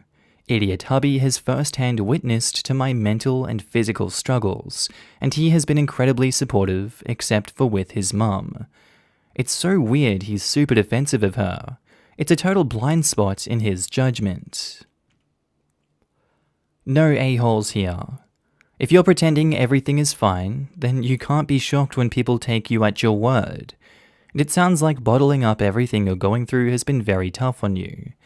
It's fine that you don't want people to worry, but that's what a support system is for. Ask your oncologist if they can recommend any nearby support groups for people going through what you are. Exactly. OP is so busy pretending everything is normal, and then gets pissed off when she's treated like normal. She doesn't have to get into the down and dirty details, but shouldn't get mad when people don't understand her reality because she is hiding her reality. I am married to a man who is a cancer survivor. I get it. It's exhausting that your whole life becomes explaining your situation. She needs to find a better way to handle this, and a support group can assist in that. How is it normal to ask someone who is not attending an event to cook for it? I mean, it depends. I cook for my in-laws all the time and send something most times, even if I'm not able to go. Sometimes if my brother-in-laws are having a dinner party or the like that I can't go to, or it's for the other side of the family, I'll make them something because they are vegan and I like to try vegan recipes. My in-laws get pierogies for basically every get-together, whether I go or not. So my mother-in-law asking me to make some would be totally normal in my world. Posted by user Pete26L96. Titled, Am I the a-hole for ordering pizza to a family dinner where there was already food? Basically, tonight I went to a family member's house for a get-together with other relatives. There were around 13 of us in total, and we are all very close. So I get there and talk with some relatives, play some games, and then it becomes time for dinner with everyone being quite hungry. The host, my uncle and wife, tells everyone that they're ordering pizza. So as we usually do, myself and my relatives discuss and tell my uncle what we would like. This is usually how it goes when someone is ordering pizza in my family, and everyone ends up getting what they want, as most aren't picky and have similar tastes. So my uncle orders, and 1 hour later, it arrives. Immediately my uncle and his wife take the cheese pizza and hand it to the kids, so that leaves 3 pizzas left. To my surprise, they're all mediums, but I think to myself, whatever. My uncle opens the boxes, and to all of our surprises, there is only 1 chicken pizza, with the other 2 pizzas being what appears to be vegetarians, loaded with onions and green peppers. The chicken pizza tasted good as expected, but the vegetarian pizza was insanely dry, and tasted just of onions and green pepper. Turns out, my uncle decided to order 2 custom pizzas based on what his vegetarian wife liked, which was very light cheese, little to no sauce, and extra onions and green pepper. Hearing this, I thought, F this. So I took out my phone and ordered a large pepperoni and barbecue chicken from the local Domino's. I could tell everyone else wasn't happy either, but unwilling to say anything. After 20 minutes, I walked out without saying a word, got in my car, and picked up the pizza. When I got back, my uncle and his wife looked shocked and asked, "Why would you do that? We still have pizza." My uncle was visibly frustrated, but just walked off. His wife, however, took it as a personal attack and started an argument, which ended when I said, "Learn how to order food properly. Every time you host dinner, there's not enough food, or you get stuff no one likes," which is true. My relatives and family basically told me to shut up, although a couple agreed with me that they need to learn to listen. Funnily enough, my relatives ate the 2 pizzas I brought, despite the 2 vegetarian ones still being relatively untouched. Most of them even thanked me after for getting the pizza, which I feel like was an acknowledgement that they knew my uncle and his wife need to learn how to order food properly. They basically completely ignored what everyone said and just got what they wanted based on their own very specific taste. P.S. It goes without saying I paid for the pizza I ordered myself, as I went to pick it up alone. Look, I'm gonna have to go with an everyone sucks here for this one, but you're a justified a-hole in this situation, and I feel like their actions are unjustified. You're right, they haven't been listening, and you're right, it kind of ruins dinner for these people, but I feel like it's more polite not to speak up and just not go if you don't want to deal with these situations. Your approach was very confrontational and, it was for the best in the end. But what if it didn't end the way you wanted it to? You'd be up shit creek without a paddle, and that's not a place that I'd want to be personally. Everyone sucks here, but you're justified, they are not. Everyone sucks here. The ordering of pepperoni pizza could have been handled nicer or hid in the garage. But your aunt and uncle were crap hosts if others mentioned what they would like and they just ordered what they wanted. And light cheese? What the hell is that? It's pizza, not salad. Lol. Honestly, that custom pizza sounds terrible. No meat, no sauce, only light cheese, onions and green peppers? No thanks. I would rather tell them I'm not hungry or something. There are tons of vegetarian pizzas that taste delicious, but that one surely wasn't one of them. Yeah, exactly. It's not a vegetarian versus meat eater thing. It's a what the hell is wrong with aunt's tastes thing. I don't eat meat, and that vegetarian pizza sounds disappointing AF. It is extremely rude to serve food for your guests based in your particular tastes, especially such specific tastes. A lot of people don't like green pepper or extra onion in things. If it's so important to be vegetarian, get a margarita at least. And why ask what everyone wants if you don't care? I guess you could have been more smooth about it, but sometimes it's good so people will know better next time. Not the a-hole. While not the same as margarita pizza, they did have cheese pizza. They just gave it to all the children, Lamau. From how the post reads, OP and others would have been fine with even having access to normal cheese pizza. Honestly, this was the biggest a-hole move in the story for me. Hearing what was available and knowing how kids can be if they aren't fed, and their relative likelihood of eating the vegetarian pizza or even the chicken, it was probably the smartest course of action. Not terribly good hosting, but practical. Not the a-hole. Sounds like they only cared about their own tastes. I wouldn't serve people food that they didn't like when they are guests when I specifically asked what they wanted. Oh, you don't like salmon? Okay, we'll have salmon then. I don't understand all these you're the a-hole answers. If they hadn't asked what people wanted, then I would have went with an everyone sucks here. But they asked and just got what they wanted anyway. Sounds like they made it into a big deal when it didn't need to be.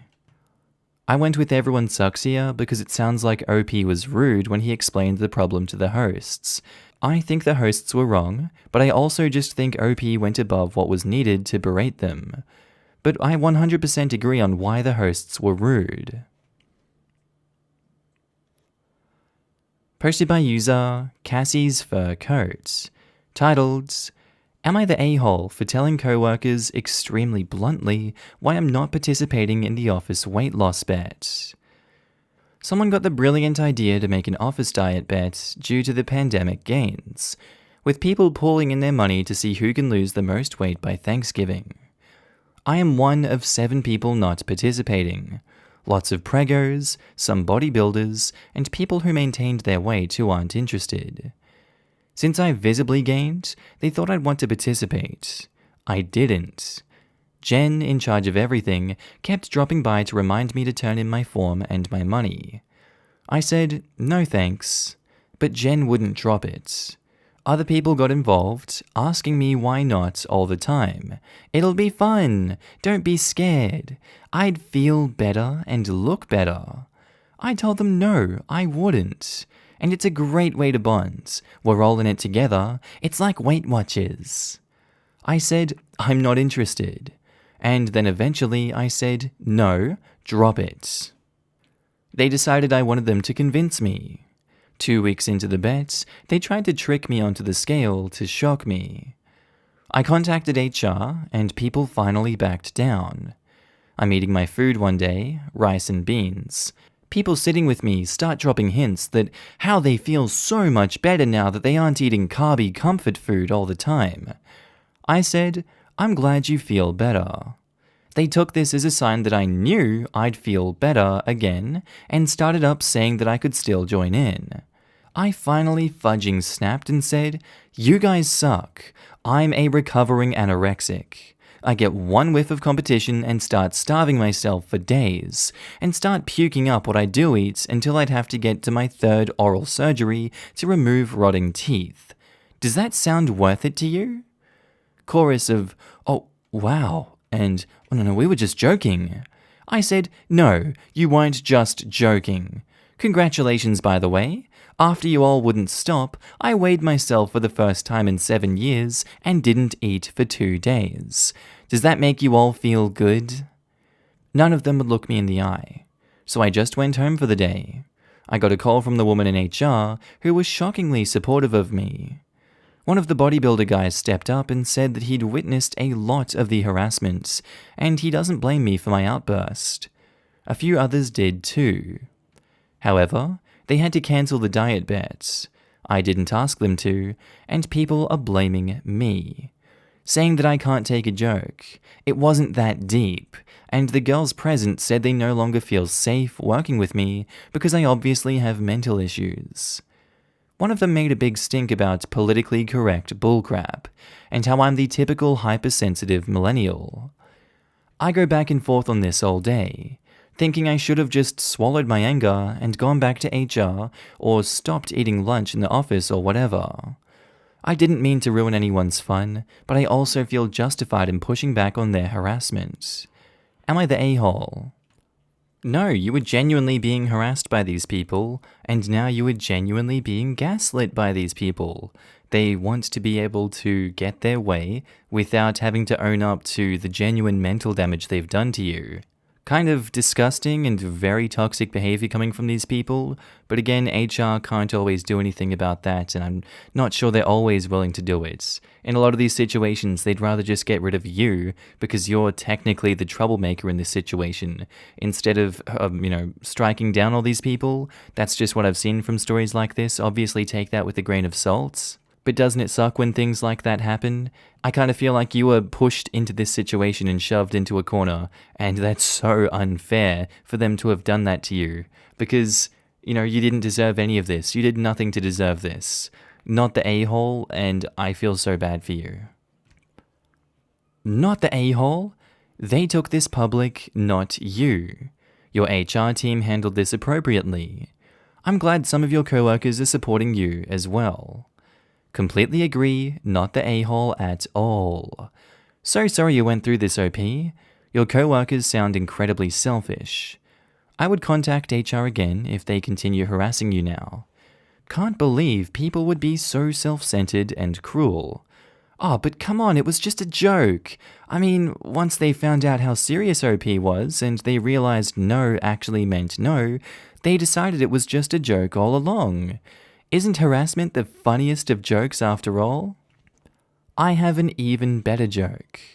OP report them for harassment and creating a toxic work environment. They lost their job and couldn't find a new one because they're a bunch of dumbos. They couldn't pay their bills, so they end up homeless and can't afford daily meals. So they get to do their stupid weight loss thing after all. You're spot on, because what they're doing really is harassment. And that does not belong in the workplace. Not the a-hole, and if they continue to give you grief in retaliation, then you should continue to report, because the issue is not done. My company has a zero retaliation policy. If you called HR on the group and they're still harping on how unfair it was the fun was ruined, they would have been punished more severely when that was brought to them. They were called out on harassment and aren't willing to just move on, I would contact HR again. Also, serious WTF at the co-workers saying, I don't feel safe working with somebody who I can't literally fudging harass on a daily basis. This has got me heated. And they're arguing that OP is being hypersensitive? Newsflash, bully is not a protected class. Posted by user CompleteCan3865. Titled, Am I the a-hole for wanting to see my son? So I, 30 male, had a girlfriend in college who got pregnant when she was 19 and I was 20. I freaked out and wrongly blamed her for everything, and said there was no way I wanted to be a dad. I said I would take no part in anything, wouldn't sign the birth certificate, and wouldn't pay child support. My dad said I'd have to sign my rights away, or she could take me to court for a paternity test and child support anyway. So, I told her I was going to do that, and she didn't fight me. Fast forward to present day. I had an accident a few years ago that has made it impossible for me to father any children. This was a hard blow to my wife, and our marriage has struggled, as I'm not willing to adopt, but she wants children. She knows I fathered a kid when I was younger, so I thought I'd contact my ex about seeing them, and maybe my wife would be happy in a stepmom role. My ex said no, and when I protested, she basically told me tough luck. I said they were my kid, and she basically said he's not. I signed my rights away, so I had no children as far as the law and she was concerned. The kid has a real dad and a life, and I've never been a part of it, and I never will be.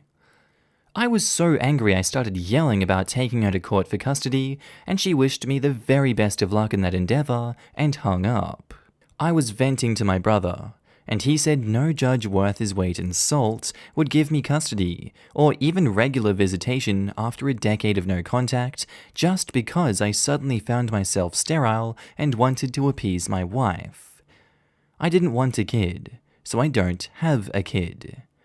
He also said I'm not treating him like an actual person, and did I even once stop to consider the fact that he wouldn't even know who I was, only that he'd been forced to go stay with someone who didn't want him. I got upset and stopped talking to him. I shouldn't have threatened to go for custody, and I admit that. But people are acting like I've done the worst thing ever by even contacting my ex.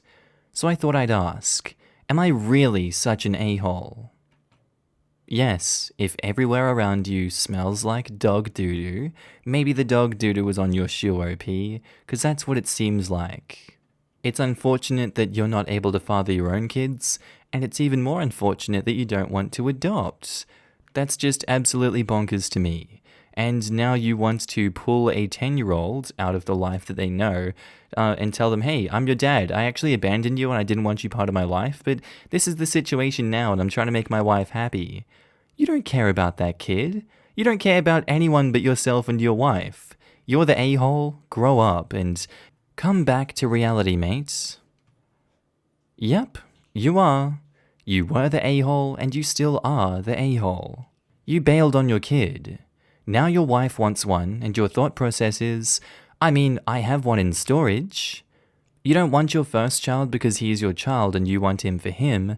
You want contact to appease your wife because you've made the executive decision that you don't want to adopt.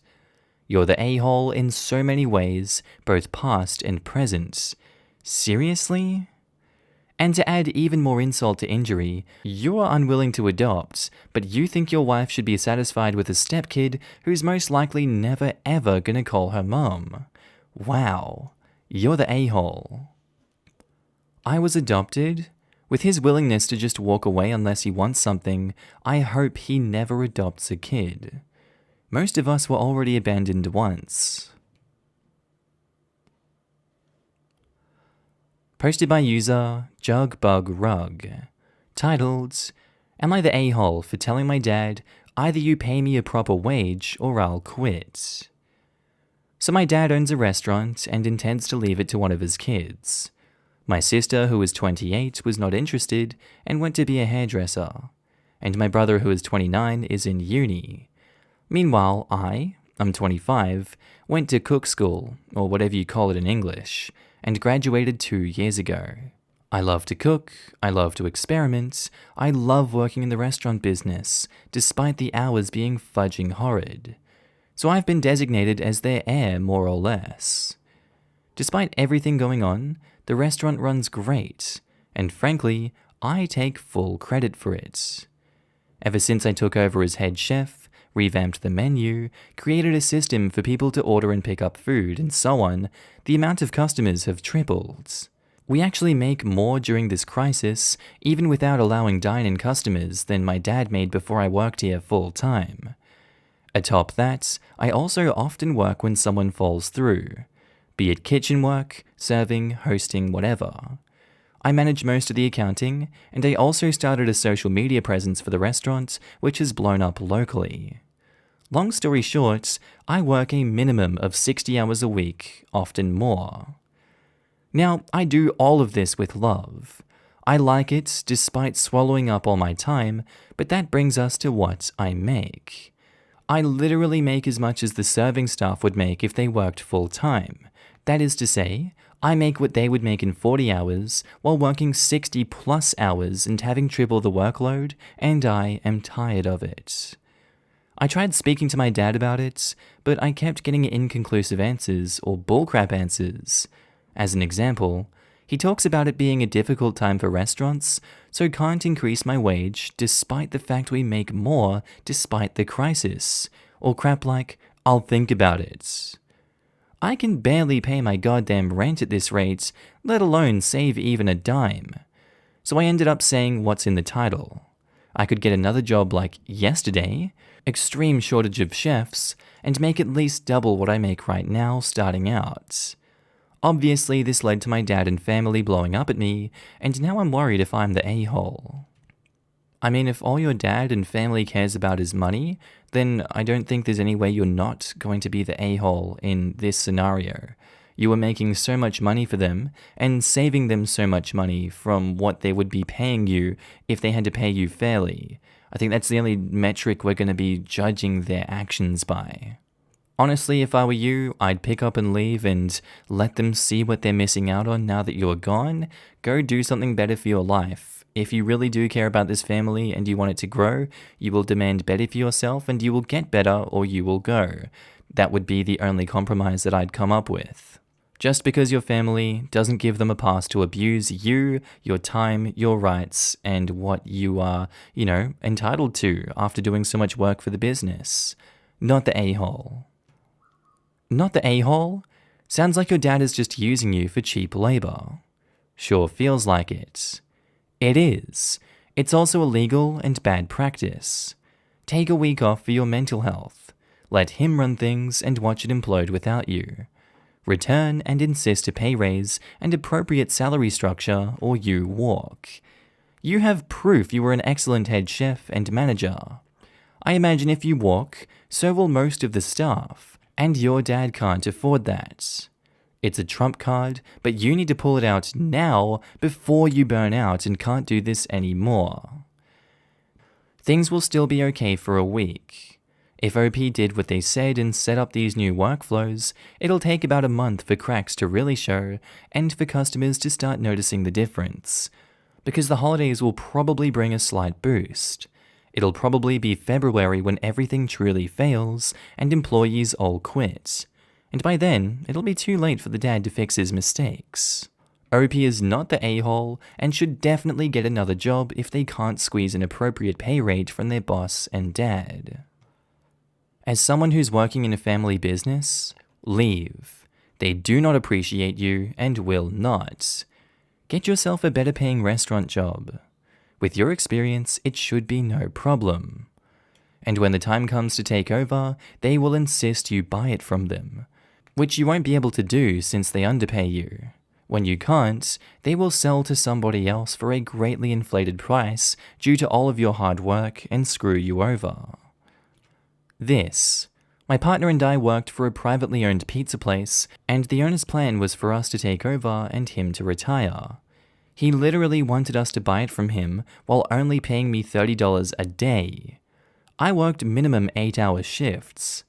Yes, I'm an idiot, but he was really persuasive at first, and constantly complimenting my work and how I ran things. Obviously it did not work out, and in hindsight he probably never even intended to ever sell it to us, but was taking advantage of our kind nature and need for work. You are not going to get back that time that you've already put in, let alone future time if you continue there.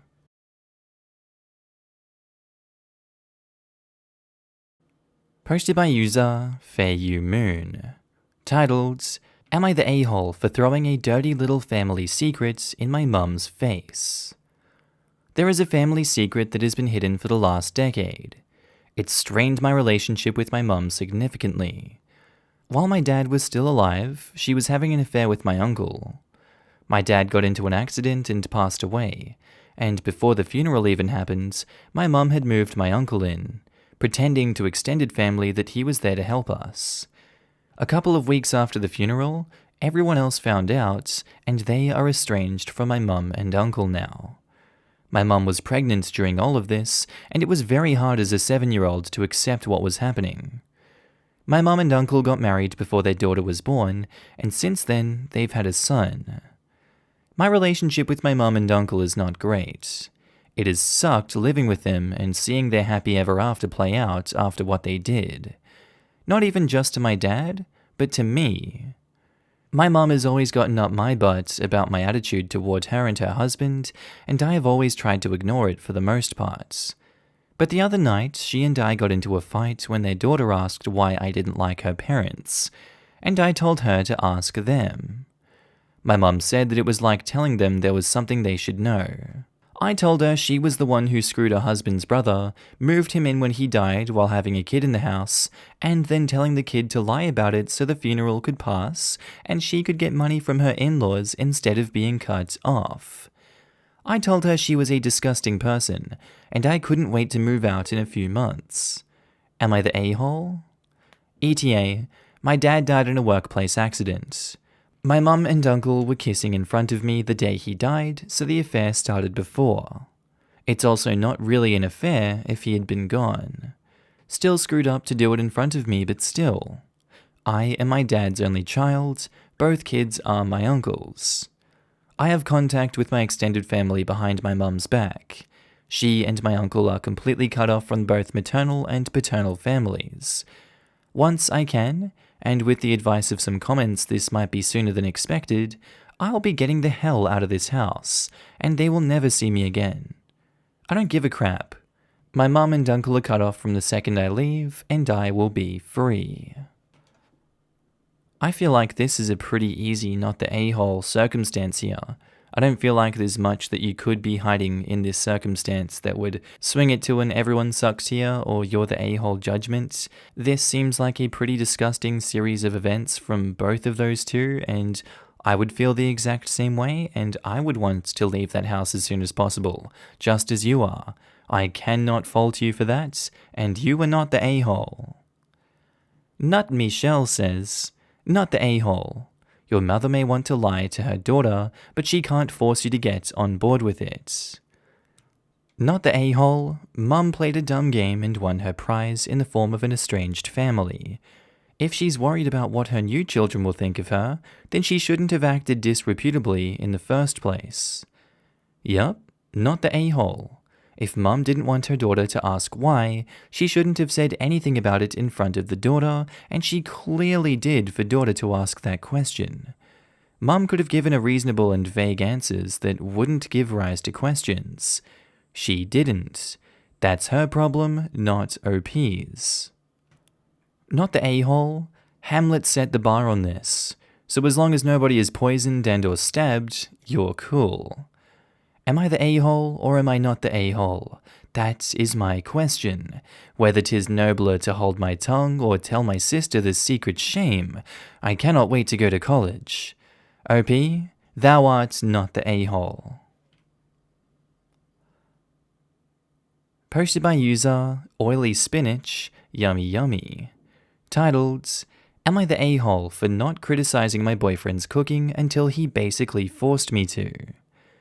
My boyfriend Kyle and I have only been official for the last couple of months. Usually we hang out at my place, but last night he thought it would be nice for me to come over to his apartment as his roommate was out of town visiting his parents. He wanted to cook for me, which I thought was super sweet until it actually happened. So I went over and watched some TV while he cooked. He didn't want my help at all, which is fine with me because I'm admittedly a pretty crappy cook. Sometimes I'll make pasta, but I do a lot of takeouts. He made pork chops and sautéed some spinach. When we ate, he kept asking if I liked the food. The pork chops were great, so I told him that. The spinach wasn't good. He used way too much oil, but I didn't really care because it was really not that big of a deal to me. But he just kept asking if I liked the dinner. Like, we were talking about work, and then he would just bring it back to if I really liked the food. I don't know how many times I had to compliment his effing pork chops. I was kind of picking at the spinach, and he specifically asked me if I liked the spinach. I said it was good because I honestly didn't want to get into a whole thing about it, because again, I really appreciated that he cooked in the first place, and some oily spinach didn't matter, and it was edible. Then he was like, "You're lying. Why are you lying?" I then basically said I was eating it, and I asked him why he was getting so fudging ticked about it. I was pissed off because he was getting so angry when I was trying to be polite and appreciative of his nice dinner. He told me he didn't want a liar for a girlfriend. This really ticked me off, and I told him something like, "Fine, your spinach is effing trash. It's garbage. Are you effing happy now?" I don't think that's exactly what I said, but I was like beyond angry. He got smug and smiled and was like, "I knew it. Was that so hard?" Kyle can be stubborn and obsessed with being right sometimes, but on the other hand, so can I. I told him that he can enjoy the rest of his crappy spinach alone, and I bounced out of the apartment. We've both texted that last night was crazy, but neither of us apologized, lol. But anyway, am I the a-hole? He sucks for continually pressuring you to get an answer out of you and to get the truth, but it didn't really seem like he was upset when he got his answer. I think he just got off on getting the truth out of you. And that's fine. I mean, it's an a-hole thing to do for sure, because he got smug and he smiled about it. He didn't apologize for upsetting you. And I guess you might be the a-hole for being so angry and so blunt about it. But again, that is the truth, and Kyle is stubborn, and he wouldn't stop asking you unless you did something like that. So I think you're justified you're the a-hole in this sense. I don't think it was the right thing for you to do. I feel like you should have said it in a nicer way. But of course, you could be not the a-hole for this one, since he goaded that out of you. I don't know the answer to this one. I'm just going to go with everyone sucks here, but you are justified in your a-holeness and anger. Update. I showed Carl this post, and both of us are very amused that the final verdict is we both suck. We agree. All is well now, and he wants you to know that the spinach wasn't that oily, lemao. Everyone sucks here. Have either of you ever been in a relationship before? Like, one where you had to know how to communicate with other people? Everyone sucks here. Right? Like, he needs to learn to back off? But at the same time, if her reaction was noticeably lukewarm, then he may have been concerned with her lack of real communication. I know for myself, I would rather a person be completely honest than polite. It took my boyfriend a while to get used to, but I really do prefer a "this spinach is straight up nasty" to a lukewarm "it's fine" smiley face. OP, if your relationship is gonna work, both of y'all need to talk and adapt. Or realize you're not a good match. Whatever, just do something more than politeness, and your boyfriend do more than just pushing. Is it so hard to say, if you don't like it, it's okay to just say so? I agree that how the spinach comment was said was not necessarily nice, but it seemed like the guy was berating her to a breaking point, yelling at her and calling her a liar? I'd be pretty pissed if someone were treating me that way because I refused to negatively comment on their cooking. Not the a-hole.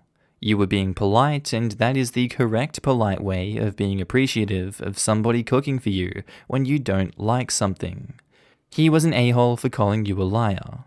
It is good to note in the future that you should never sugarcoat anything when he is doing something that you don't like. But that was totally uncalled for. Yeah, I don't think she owes him a completely honest answer. This isn't Top Chef or something. Usually when my significant other makes something I don't care for, I will say, "This is good, but it's a little salty." Or, "This is really nice, but I don't like beets. Sorry." The boyfriend has to be mature enough to accept the feedback. The girlfriend also needs to chill the hell out and learn how to give criticism without bursting into a rage over it. I would be frustrated in the same scenario, but yelling at someone isn't how you vent your frustrations, even if they are being rude. Posted by user, haha motherfricker, titled, Am I the a-hole for embarrassing my sister in front of her baby daddy? So I, 20 female, still live at home with my parents and my 4 younger siblings. My older sister, 29 female, has her own place where she lives with her son. At the start of the lockdown, in March, my sister decided to come stay with us. My sister had started this rude AF habit of snapping her fingers to get someone's attention. Like, she will say their name once, and then start snapping her fingers in their direction. She even does this to my mum and dad. My nephew, almost 2, has a habit of copying any actions we do, and this would be one of the rudest things for him to learn, so I decided to nip it in the bud before it caught on. At first, I would just tell her to stop doing it because it's rude, but she never listened. Now, my sister hates it when my siblings and I treat her like our youngling, so I changed tactics, and honestly, it was more effective than talking to her. Every time she would start snapping her fingers at anyone, I would walk to her, push down her hand, and in the most patronizing voice I could manage, I would say to her, "Use your words, Brenda. We are smart. I promise we will understand." It works like a charm every time, and everyone finds it funny. Well, after many months of this, it is now a reflex action as I do it a lot. The other day, while her baby daddy, they're not together, was visiting, she started snapping her fingers at my mum.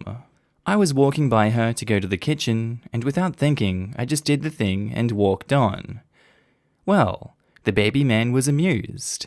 He burst out into the loudest laugh and cackled for a while.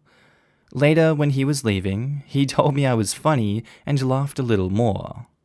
Apparently, Baby Man told the story to all their friends, and they were laughing about it, and my sister has been hissy since.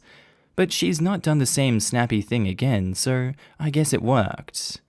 Anyway, now everyone is saying that I shouldn't have done that, but Reddit, am I the a-hole? Edit to Ed, when I said it worked like a charm, I meant that in that immediate instance she would stop and call the person by their name, although she would repeat the snappy thing again later.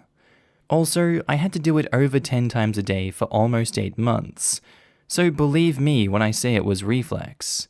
You know, an action you do without thinking because it's so obvious. I didn't really think it was as bad as it was, but then I just tried emulating what she's doing, and Jesus Christ, that is obnoxious. That would annoy me so much if someone just started click, click, click, click, hey, get my attention, click, click, click, click, click. I can see why OP made this post, because even just doing that once to me would piss me off so much. I can't believe she had to do it 10 times a day for almost 8 months, and I mean, you're embarrassed in front of your baby daddy of all people. How is that the straw that broke the camel's back when there's so many other people in this world that you could have been embarrassed in front of? This woman sounds like she needs to rethink her actions, and it's good that she stopped. It's very good that she stopped. OP, not the a-hole. Not the a-hole. It seems you finally found a solution to her rude behavior. She'll get over it. I wouldn't have fingers to snap had I done that to my mum, lol. I'm pretty sure once I woke up in the hospital, I wouldn't have had a hand if I tried that crap with my mum. My dad didn't tolerate any disrespect toward my mum from anyone. The speed and ferocity that the cordless phone came flying at me from my mum would have been record-breaking had I done this. Not the a-hole OP.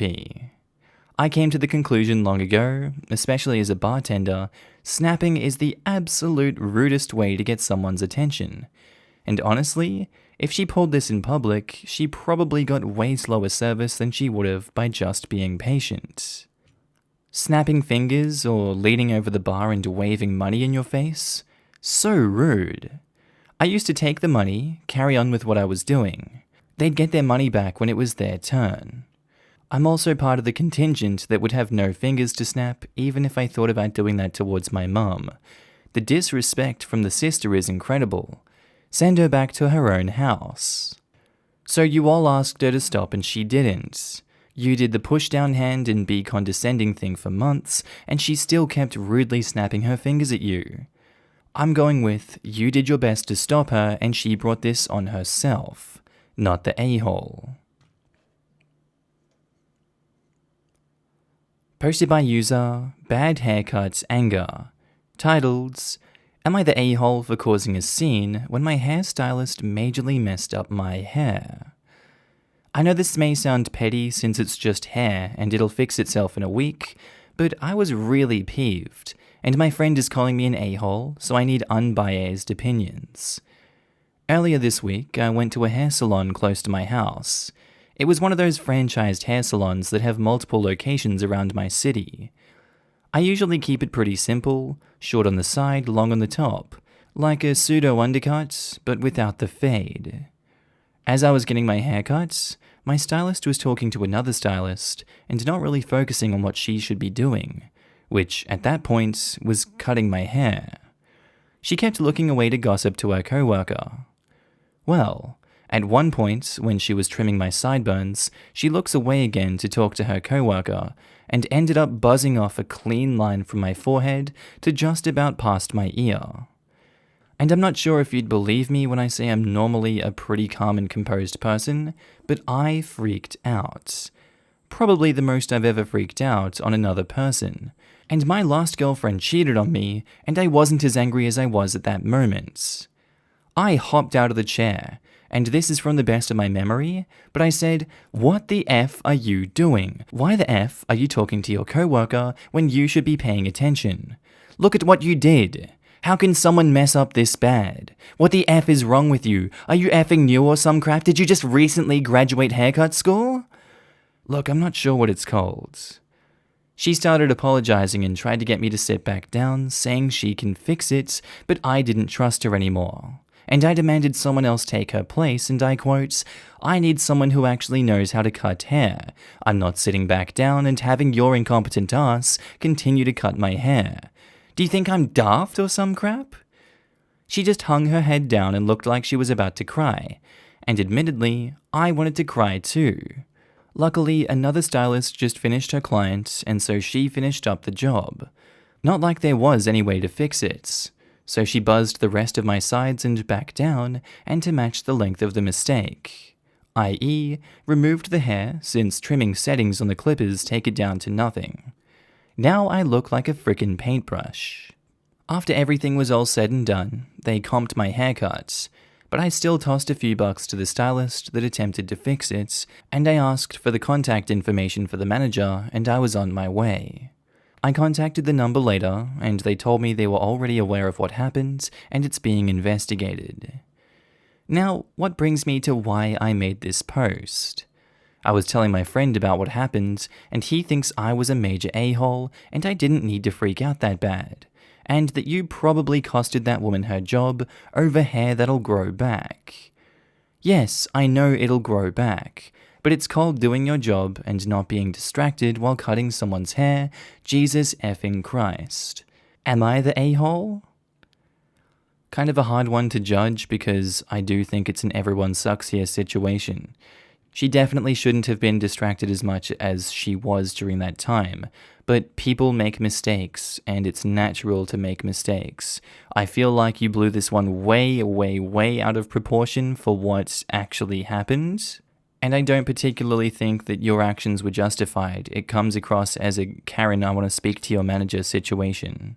If it was me, I would have just got back in the chair, said, "Hey, fix the mistake, it's okay, accidents happen, I don't care too much." But that's me personally, and everyone reacts to situations differently, and everyone has different expectations of people. She doesn't escape being an a-hole in this situation from a mistake, so that's why everyone sucks here, but I think you suck more.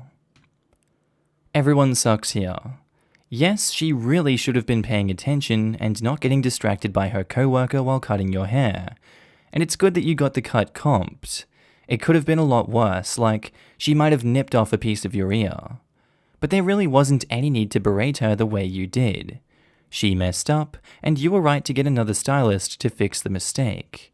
But seriously, man, no need to berate someone like that. Not the a-hole, And what do you mean, no reason to berate her? She blew it, was gossiping and screwed up OP's hair. Definitely, but there's a difference between being angry and yelling at someone and going on an extremely harsh and insulting rant. Not the a-hole, she didn't do her job because she wasn't paying attention.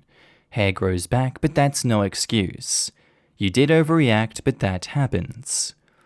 Not the a-hole because of the not paying attention thing. The stylist doesn't have to live with the results of her screw-up. Hair is such a visible feature. It's completely understandable to have an emotional reaction to it being done poorly due to an entirely avoidable mistake. In another line of work, that could get you a missing appendage or worse. Not to mention the potential physical damage this could have caused. If she had been holding something sharper, OP could have easily been injured.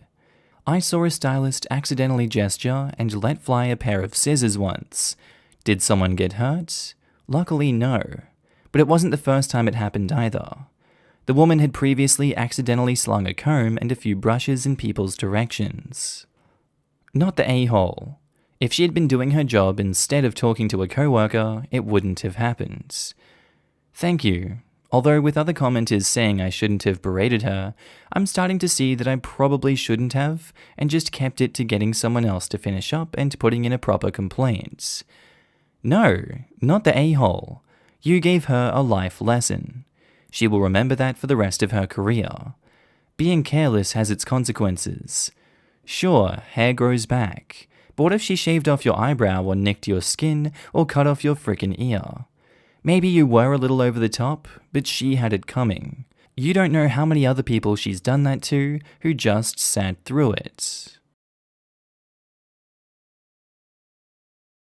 Alright, that's where I think I'm going to end today's episode, guys. As always, I really do hope you learned something or just really enjoyed the posts that were put up today. Quick shout out to all my new and existing Patreon and channel members. You should be able to see your name on screen right now, and if you don't, then I don't think you're part of the club, and you really should join the club because it's a great club. And I want to thank every single one of you guys for supporting me in this journey. It really means so much to me, and I love you all so much for it. Thank you for helping me out. As you can tell, I'm now happy and healthy back in Australia. Thank God it's not cold like Ireland. I don't like wearing jumpers everywhere. I prefer the heat. Thank you very much. I know that's an unpopular opinion. Anyway, guys, I really do hope you enjoyed today's episode. I'll see you in the next one. Have a good day, night, sleep, whatever you're up to, and I'll see you later. Bye.